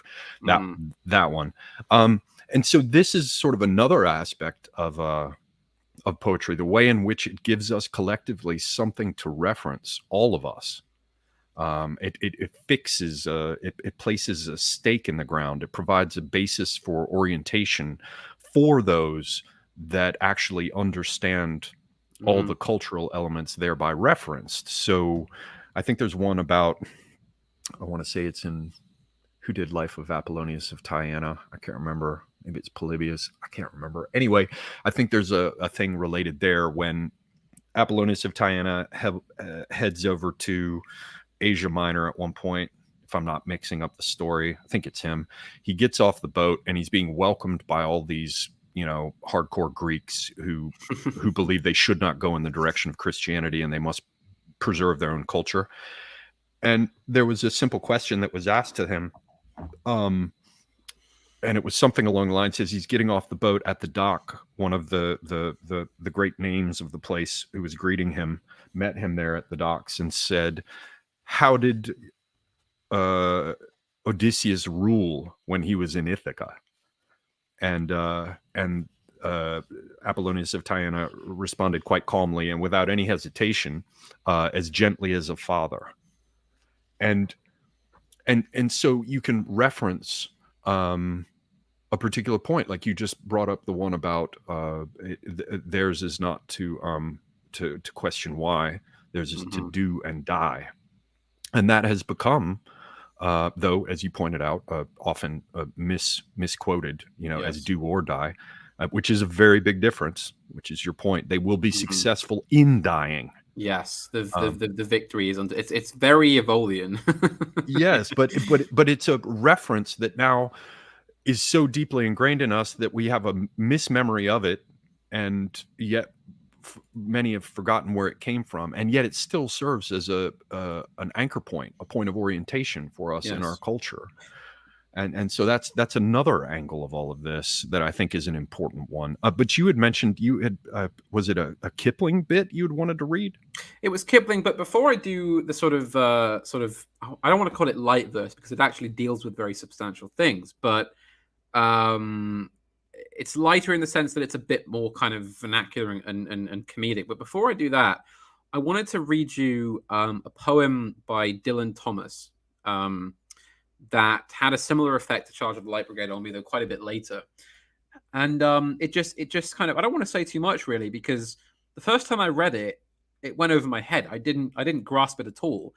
But just the sound of it bowled me over. Just the music of the voice bowled me over. And I have to say, I wouldn't really be able to do it well because there's recordings of Dylan Thomas himself reading all his poems, and he had a voice. I think there was a book I was reading that compared it to an opera singer who had been banned from the opera house and so had to provide the entire orchestra in the inflections of his voice as he sang the songs. Basically, like his voice is unto itself a musical accompaniment, with his great Welsh sort of Richard Burton-esque sort of lilt, which I can do an impression of, but it wouldn't really be fair to do that, so I'll just read it in my voice. But the poem is called "And Death Shall Have No Dominion." Sorry. And death shall have no dominion. Dead men naked, they shall be one with the man in the wind and the west moon. When their bones are picked clean and the clean bones gone, they shall have stars at elbow and foot. Though they go mad, they shall be sane. Though they sink through the sea, they shall rise again. Though lovers be lost, love shall not, and death shall have no dominion. And death shall have no dominion. Under the windings of the sea, they lying long shall not die windily. twisting on racks when sinews gave way, strapped to a wheel, yet they shall not break. Faith in their hands shall snap in two, and the unicorn evils run them through. Split all ends up, they shan't crack, and death shall have no dominion. And death shall have no dominion. No more may gulls cry at their ears, or waves break loud on the seashores. Where blew a flower, may a flower no more lift its head to the blows of the rain, though they be mad and dead as nails.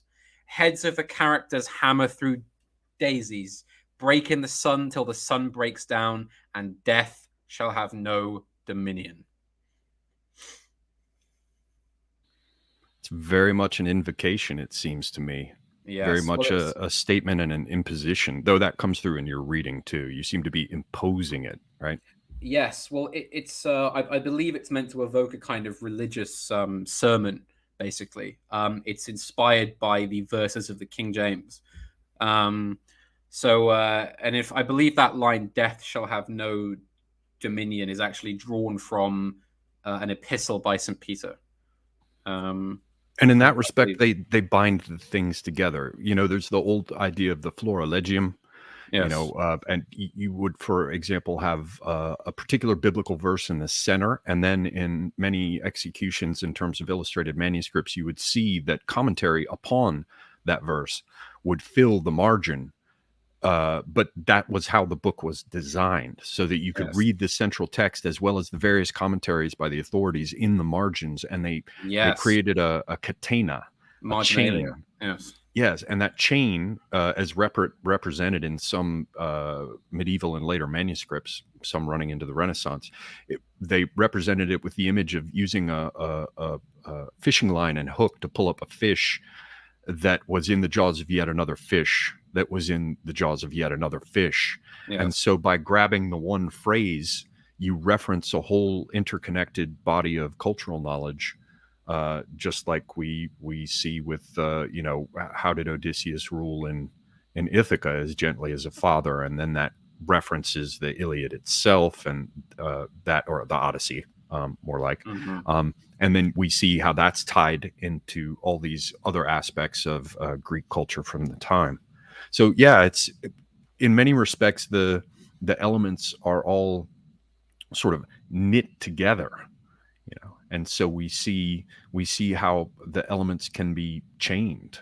You know, there's like Shelley's Ode to the West Wind. Sometimes it can be structural, as you doubtless know. The Ode to the West Wind is terza rima. Indeed. But the great innovator for that was Dante in his Commedia. Yes.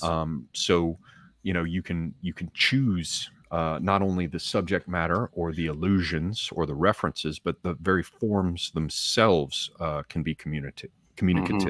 And the last point I wanted to make, then I'll turn it back over to you, is this business of an invocation or an imposition, and to impose one's will through speaking. And in that respect, though one might in the old days be addressing a god or God. I mean, look at the Psalms, right? Now, to be fair, not all of this is the imposition of will. I don't mean to suggest that, you know, Christian fathers or, you know, people who penned books of what's come to be the Bible were telling God what to do or something, right? But prayer, however construed, you know, some say laborare est orare, but prayer, invocation, that whole sort of continuum or range, finds its expression in our own poetry very much in terms of love poetry. I mean, what really is a love poem if not a kind of invocation and a petition or a prayer? And it can simultaneously be made to luck, circumstance, and fortune, to God, and to the object of one's affections. Yes, and I must, I would intercede there as well that one of the greatest short aphorisms ever written on love, especially as it relates to poetry and art, is a line by my favorite, Nicholas Gomez Davila, who said, "To love is to understand the reason God had for creating what we love." And I think that is perhaps one of the most profound things written on love in the last few hundred years, basically. Yeah, I can certainly see it. and that's sort of the part is the whole, and it's all interconnected. The point I was trying to make though about the invocation is that it in many respects it can and does work. I mean, this is one of those poems that came out just sort of whole and finished for me. But it was in the midst of a fury of attraction to a particular female, and it emerged, it appeared, and when I recited it to her, it worked. And so Hit the mark. I throw it out there for whatever it's worth. It has a bit of a doggerel feel to like Robin Hood and Maid Marian. You win the archery competition to win the yes, and that bullseye. fits, of course, with Eros being represented with a dart that stings and drives and binds. But yeah, I just said to her, what was it? I'm gonna have to try this one from memory. I did a search for it, and it's not on this damn computer. Maybe the sun will rise, maybe the wall will fall, maybe our hopes wait patiently for each of us and all. Maybe the years weren't wasted, maybe the tales are true. It might be I was right to wait all these long years for you. But alone in the uncertain night, with no light but the moon, and the hot white sparks of a burning heart, I wish you would come soon. Maybe, might be, can be, could, and the withering weight of words like should. My love, my only wish, I only wish you would. I think I missed one verse of that, pulling it up from memory. Yes. But the idea is if you direct it and point it and release the arrow with sincerity, then it just might hit the target. Yes, indeed. Always important to think about who you're writing the poem to. Who are you addressing? If you haven't got a particular personal thing in mind, then just address it to God. But address it to someone, I think, is an excellent way to begin. And I wanted to hammer that idea of a continuum, because at the one hand, the idea, there are probably some schools of thought that assert that to ask God for anything is, questionable behavior. That's basically what life is continually asking God for things, in my opinion. But right. I'm just trying to underscore the idea that in approaching the divine, that there are any number of postures, so to speak, that one could take emotionally and in terms of expectations, right? And so at that end of the domain, it could be considered, a prayer offered up, and you don't know if it will be heard or answered. That can run all the way down to the idea of petitions to pagan gods, and accompanied by sacrifice and versification. It can run all the way over to the idea that you would control a demon by an incantation, and that knowing a demon's name and thereby knowing that which you address would give you power over it and bind it in some respect, all the way down to the sort of intersubjective stuff with Eros that we were just talking about with the love poem. But at the one end, what I was trying to emphasize is that it can work. The recitation of the poem and the invocation of the images and its direction at the female can yield a response. Doubtless, it's gone the other way too in the past. And so that whole thing of poetry, depending on what part of the continuum you're looking at, it can be conceived as a kind of magic speaking that does work. And while I don't mean to endorse the idea of magic as some sort of power that's native to man that can fly against what has been decreed by the divine, right? But I think that there is some harm we do to the subject or its potential and its value if we don't think of it a little bit like magic and think of it as something that is within our power, that must be consequently wielded, honestly and benevolently. I don't know. Maybe there's some room for some satire, but even that should be driven by a positive Well, I goal, mean, you know? I love the kind of mystical aspects of most things. I mean, I'm very interested in kind of Christian mysticism, which gets me in trouble sometimes. But for example, that Dylan Thomas poem I read, I quite like the sort of mystical invocations it does. You know, the kind of the idea that you're dealing with a kind of mystical force, that you're kind of saying a chant or something to open a gate. Especially when it comes to the love poem you talked about. You know, you're literally reciting a rhymed piece of verse or such to kind of open the gate of a heart, if you will. You know, I when I first met my current fiance, I wrote a small collection of poems in a very short space of time. You know, in a kind of flurry of emotion. You know, I think most anyone that's interested in poetry has done it. You know, you write poems to someone you love and try and hit the mark. And I think luckily I did as you did. But you know, it is a kind of a force unto itself. Yes, well, hopefully you did so with better long-term good fortune in your choice of target. Yes, but poetry requires a bit of pain and woe, right? God, Yes, does it ever?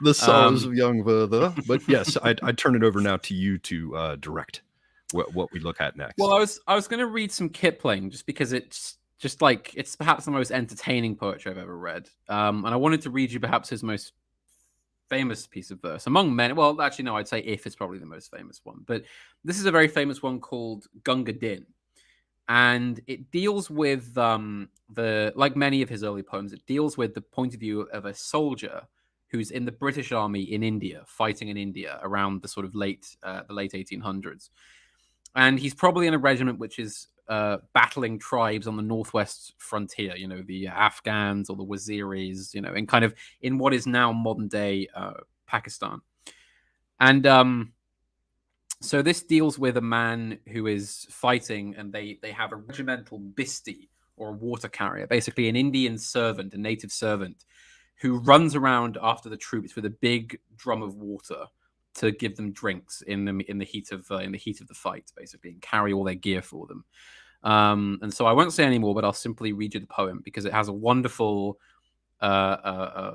volta where it has which poems is a classical idea in poetry where it has a certain emotion and a certain tone or a certain drive. Then right at the end, it flips itself around and flips it on its head. So anyway, that's all I'll say. So it goes like this. It's not very long, but it goes. And like all Kipling's early poems, it's written in kind of Cockney accent, so I must read it that way. So it goes, you may talk of gin and beer when you're quartered safe out here, and you're sent to penny fights and all the shot it. But when it comes to slaughter, you will do your work on water, and you'll lick the blooming boots of him that's got it. Now, in India's sunny clime, where I used to spend my time, a servant of Her Majesty the Queen, of all them black-faced crew, the finest man I knew was our regimental bisty, Gunga Din. He was din, din, din, you limping lump of brick dust, Gunga Din. Hi, Slippy, hitherao, water, get it, panny lao, you squidgy-nosed old idol, Gunga Din. The uniform he wore was nothing much before, and rather less than half of that behind him. For a piece of twisty rag and a goatskin water bag was all the field equipment he could find. And when the sweating troop train lay in a siding through the day, where the heat would make your blooming eyebrows crawl, we shouted, Harry by, till our throats were bricky dry. Then we whopped him because he couldn't serve us all. It was din, din, din, you heathen, where the mischief have you been?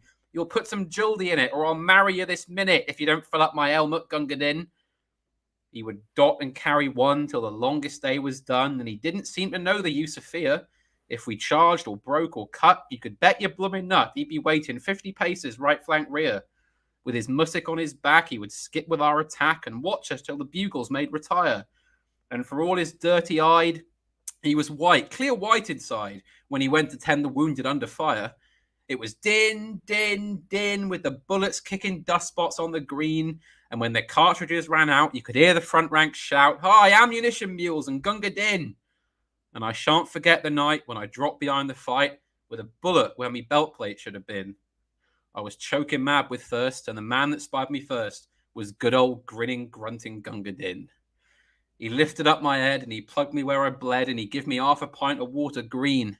It was crawling and it stunk, but of all the drinks I've drunk, I'm gratefulest to one from Gunga Din. It was din, din, din, here's a beggar with a bullet through his spleen. He's chawing up the ground and he's kicking all around. For God's sake, get the water, Gunga Din! And he carried me away to where a dooley lay, and a bullet come and drilled the beggar clean.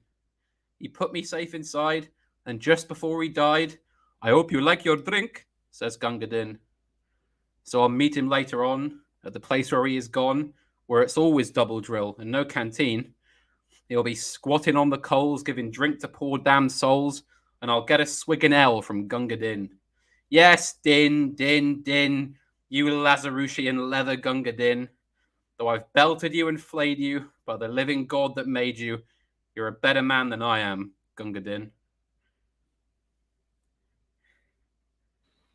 Yes, that volte at the end is a powerful thing. And actually, I hung quite a bit on it when I was trying to figure out my own writing, because the power of that sudden turn and the power of taking an image that can be viewed sort of like the depictions of Janus over a doorway, or the Janiform depictions, because they show them with other gods. Yes.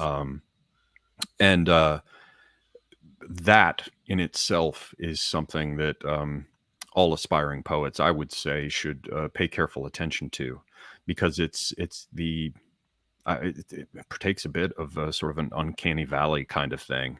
It's also the idea of, turning to see its other face. And that, I think, is an interesting point of potential. In any writing project you undertake. We looked at the chess images, right? And we found at or saw at the outset of the discussion that you could take, a core set of images surrounding the board game chess, and apply it in a variety of ways. That business of dealing with the images also can have to do quite fruitfully with the idea of rotating them. To see that the beautiful face that drew you might be a Gorgon on the other side, or vice versa. Yes. And I mean, the Volta is, as you say, it's a very powerful thing. And I love your comparison there to the two-faced god. The idea that all of a sudden it flips on an instant, that you've now got the opposite face, which is basically what happens here. It's everybody beats and abuses this old water carrier, but he's fiercely loyal. And he stays with them, and he runs through fire. And then, just as he saves the narrator of the poem, he's shot and killed. And then, the narrator all of a sudden is, what, look at this man who's been with us all this time and has given us his life just to bring us a drink of water when we've been so horrible to him. And then, the last thing he says is, "I hope you like your drink." And I love that implication at the end. I'll see him in hell. I'll see him down there in hell. He'll be on the coals giving us water. Right. And the point being a drink of cool water in hell. Yes, basically. He'll be there giving it to us. And so what really changed? Was it the glass of water, or the ladle of water, or is it the entire environment around that ladle that shifted by being transposed to hell? Well, if you think about it, I mean, he is a kind of transcendent creature, because he's there amidst this sort of horrible, bullets are flying, shells are blasting in the war, and there he is, offering exactly. Didn't know the use of fear, offering troops water, and then just that final triplicate of, though I've belted you and flayed you, by the living God that made you, you're a better man than I am, Gunga Din. Just that last, kind of crying invocation.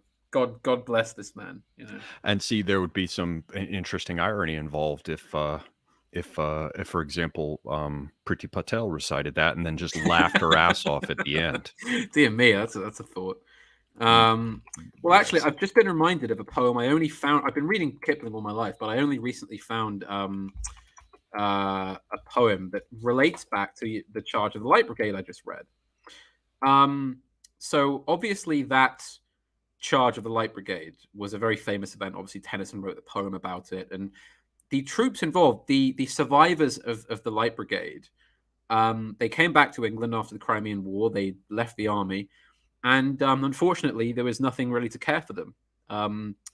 Many of them had to, they went back to jobs and things, and some of them ended up in the workhouse, very, very, very poor.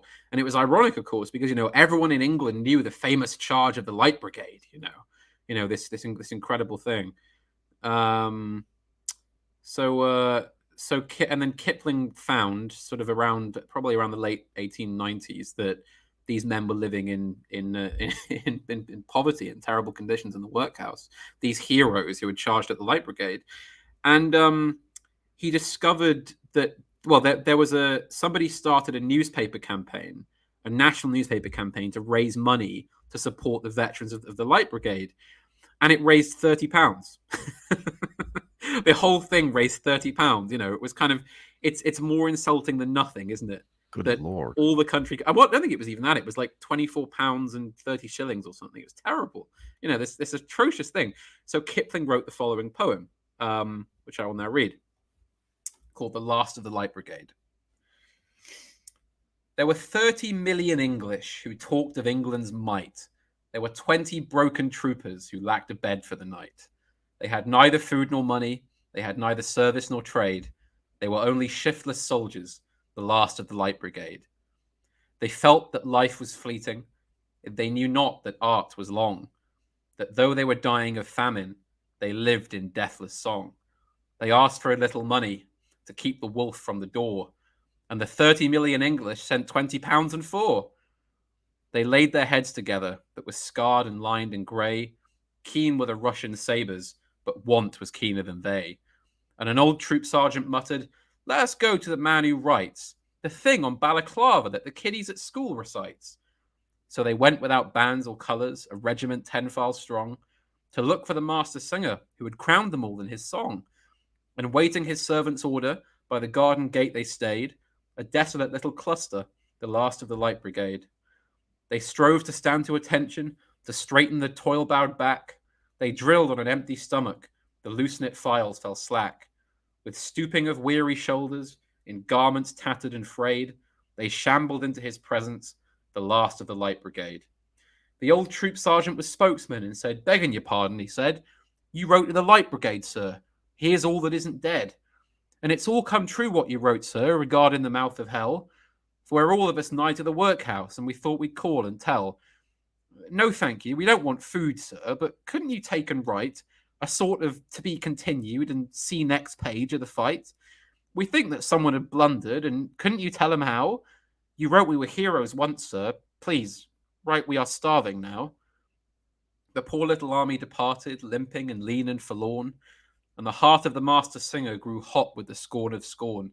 And he wrote for them wonderful verses that swept the land like flame, till the fatted souls of the English were scourged with the thing called shame. They sent a check to the felon that sprang from an Irish bog. They healed the spavined cab horse. They housed the homeless dog.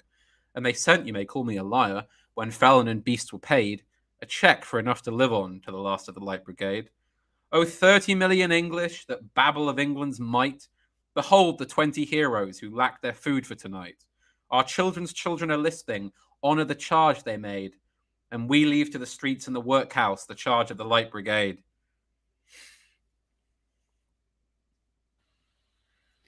Yeah, as Lady of Shalott just observed, how much has changed, Yes. how much has changed. And it's, that's another thing. That's another quality that just got pointed to, is that a good poem should be timeless. It Indeed. should embody some kind of truth that transcends the individual. I would imagine that's the same way I feel about what gets called art, But I must just make a quick addition here, because the story does have a happy ending, because Kipling published this poem, and as it said, Tennyson started another campaign, and they indeed raised many, many hundreds of thousands of pounds, which went on to not only support the survivors of the Light Brigade, but it established charities for veterans of the army, which are still in existence now. This poem, yeah, old good on it. Kipling was something more than just an apologist for empire. Yeah. He actually seemed to give a damn about his fellow man. Yes, indeed. A bit of poetry right there. Yeah, so the poem should, it would seem, embody something that is eternal. And then back to your earlier point, is there some subject that should be, or some material that should be off limits to poetry or art by extension? And I guess the answer is no, so long as that by turning our attention towards it, by focusing the attention of the reader or the viewer of the piece of artwork or the listener or whatever to the thing, did that thereby connect them to that truth that was and is timeless. I should say that is timeless. And that's, I suppose, what you should be aiming for, or at least what I'd like to aim for, and any aspiring Yes. poets, could think about it.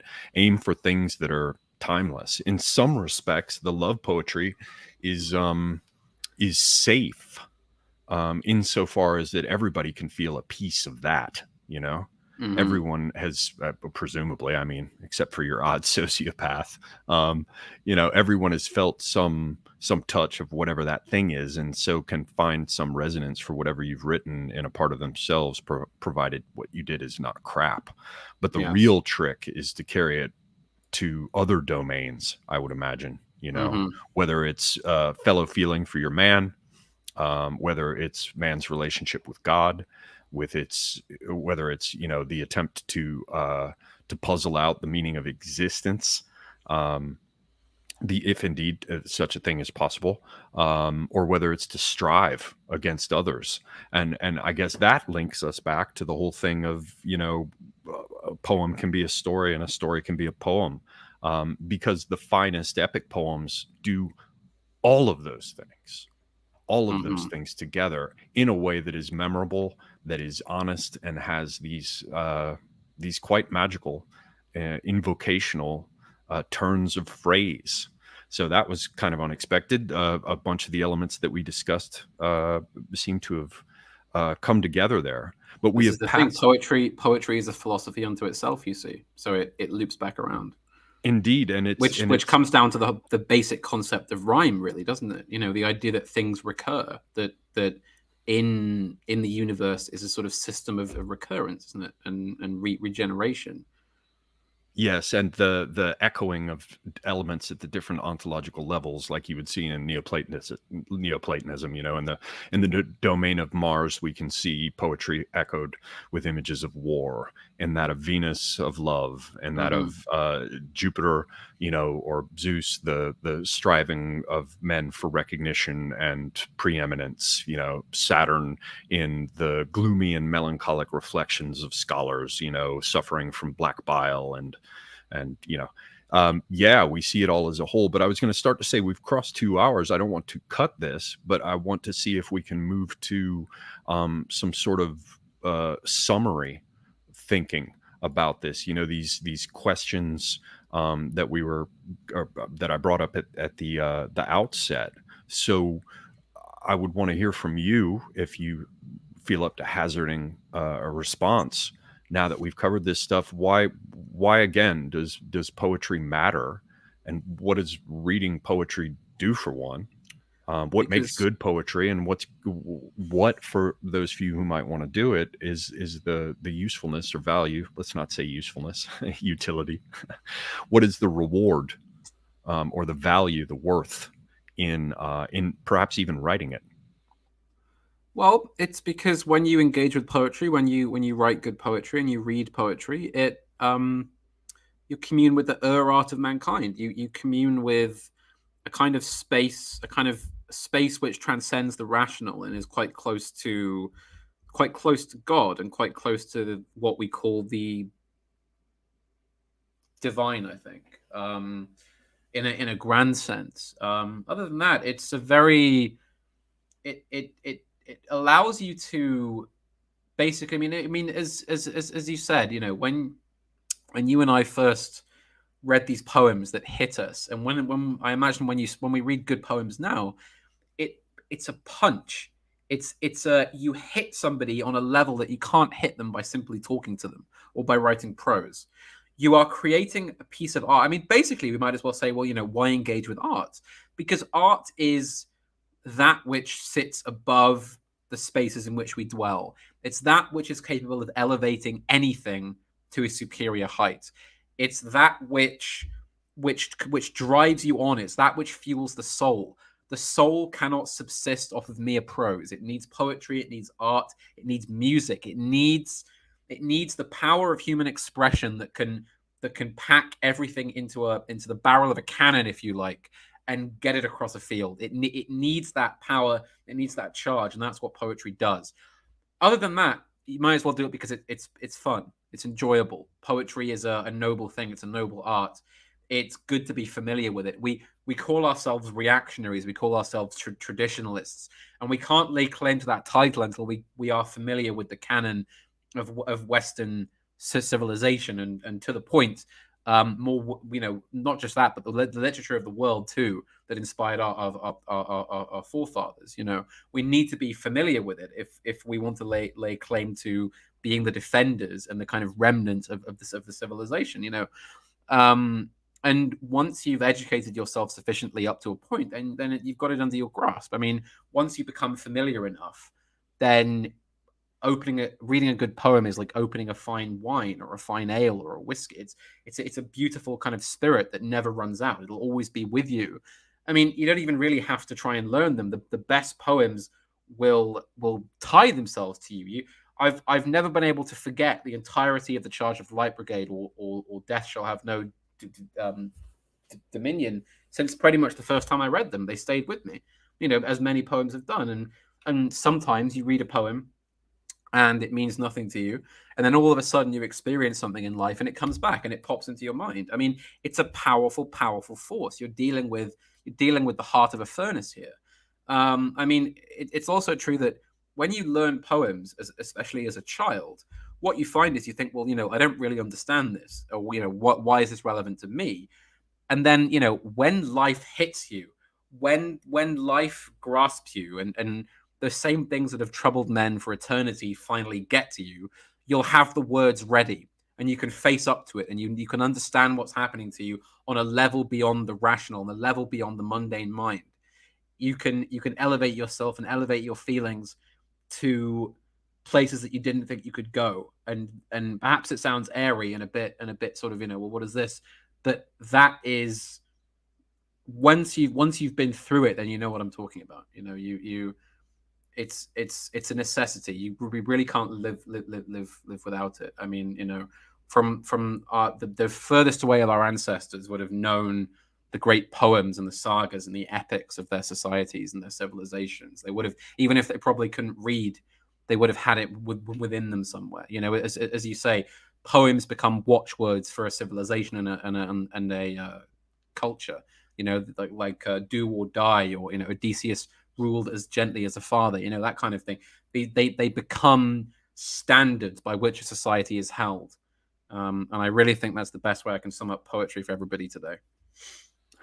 Very, very nicely said, and I am in full agreement with you. I will add just one point, and you can think of it as just one single parting answer for why I think poetry matters, why reading poetry is important and has value, deep value, and perhaps it says something about what makes good poetry, and it even says something about why it is that we should consider writing poetry.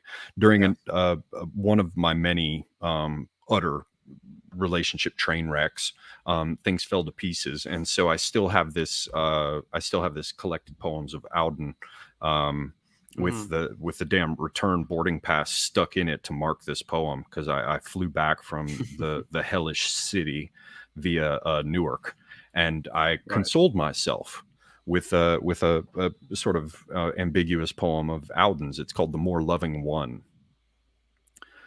Looking up at the stars, I know quite well that, for all they care, I can go to hell. But on earth, indifference is the least we have to dread from man or beast. How should we like it, were stars to burn with a passion for us we could not return? If equal affection cannot be, let the more loving one be me. Admirer, as I think I am, of stars that do not give a damn, I cannot, now I see them, say I missed one terribly all day. We're all stars to disappear or die. I should learn to look at an empty sky and feel its total dark sublime, though this might take me a little time. And so the poem was a kind of refuge for me. And if you take a look at, a very famous psalm of refuge, Psalm 51, Yes. it has things like, have mercy upon me, O God, according to thy loving kindness, according unto the multitude of thy tender mercies, blot out my transgressions. Mm-hmm. Wash me thoroughly from mine iniquity and cleanse me from my sin. For I acknowledge my transgressions, and my sin is ever before me. And it goes on in this sense, and addresses the speaker addresses himself to God and attempts to find a path forward there amidst sin, or or me with my Auden poem and my sort of nickel and dime store heartbreak 524.3, right? Yes. But all of that comes together in the sense that the lyrics of a poem can provide a refuge for you in having read the words of another, thereby knowing that you're not alone, in having addressed your words so as to have some final testament or view that can be shared, that can perhaps be commemorated by future generations and rescue you from oblivion, in some sense anyway, in some relative sense. So it also ties to what you're saying, Hat, about the idea of elevating it, as we've worked on that theme in this discussion. By elevating it to a thing that is timeless, you've taken it out of the momentary smoke and flash and confusion of manifestation and an individual person's life, which can seem to be, a gnat's lifespan, and somehow redeem even that which is otherwise entirely unredeemable. And this is a last poem here, and then I'll give you the last word, Hat, and we can wrap after I will. you. I will end on a very famous, well-known poem that I think is good to end on, and I think that's what I'll say then. Okay, then what I'm going to do is I'm going to go ahead and handle some shilling now. As I mentioned, Hat appears very often on Pharaoh's channel, and I recommend that channel. Since we're here borrowing a co-host, I feel that's only right and proper. Definitely check out AA's channel if you don't know it. I imagine everybody here does, and the rest of that crew, whom I fully endorse. And you can find a link to Hat's channel of his own, which I also recommend, as well as his book of poems, which is available on Amazon. You can also see a link for my book of poetry, Cinders from the Bloomery of Youth. Thank you all for joining us. I will throw this poem out and then turn it over to Hat's, and then we shall close from there. This one is, I believe, from the 17th century, might be early 18th century. It's a very sad poem. Apparently it was written by a man right before he killed himself. And it was used as a lyric in a song I very much enjoy, but I'm not aware that it has actually a title. So, and at present, I just thought of this recently while we were talking, so I wasn't able to research to see if the author is actually known, but I do recall that that this was said to have been written immediately before he, quote unquote, put a period to his existence. Indeed.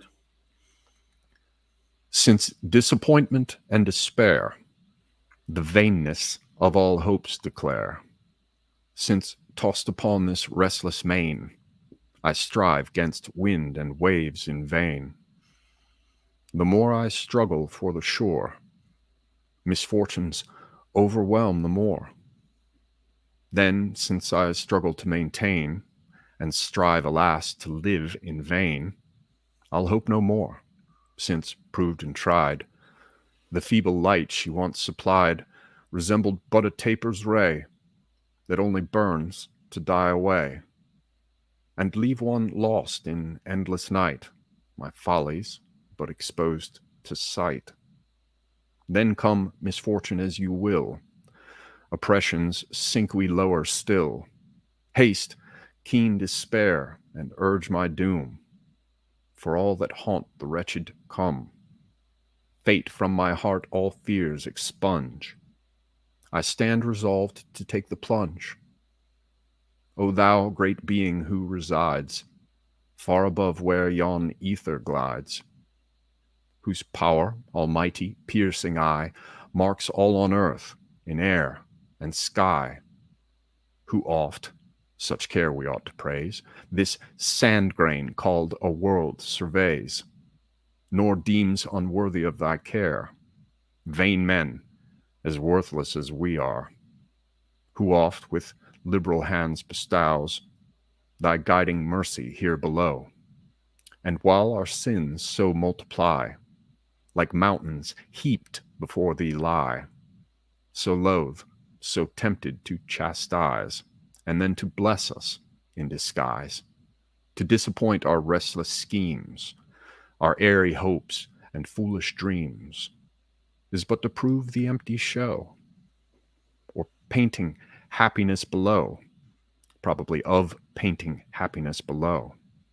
O thou that hears the wretched call, thou universal friend to all. Sorry, I had a misread on the third to last line, which makes me want to crush and destroy. Yes. Well, that was mine. I turn it now over to you, Hat. Indeed. Everyone will know this poem. They might not recognize it till they hear the last few lines, but they will. I hope it doesn't go on too long for the stream time. But it's by Lord Tennyson, and it's called Ulysses. It little profits that an idle king by this still hearth among these barren crags, matched with an aged wife, I mete and dole unequal laws into a savage race that hoard and sleep and feed and know not me. I cannot rest from travel.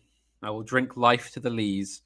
All times I have enjoyed greatly, have suffered greatly, both with those that loved me and alone on shore, and when through scudding drifts the rainy Hyades vex the dim sea, I am become a name, for always roaming with a hungry heart, much have I seen and known, cities of men and manners, climates, councils, governments, myself not least, but honoured of them all, and drunk delight of battle with my peers, far on the ringing plains of windy Troy.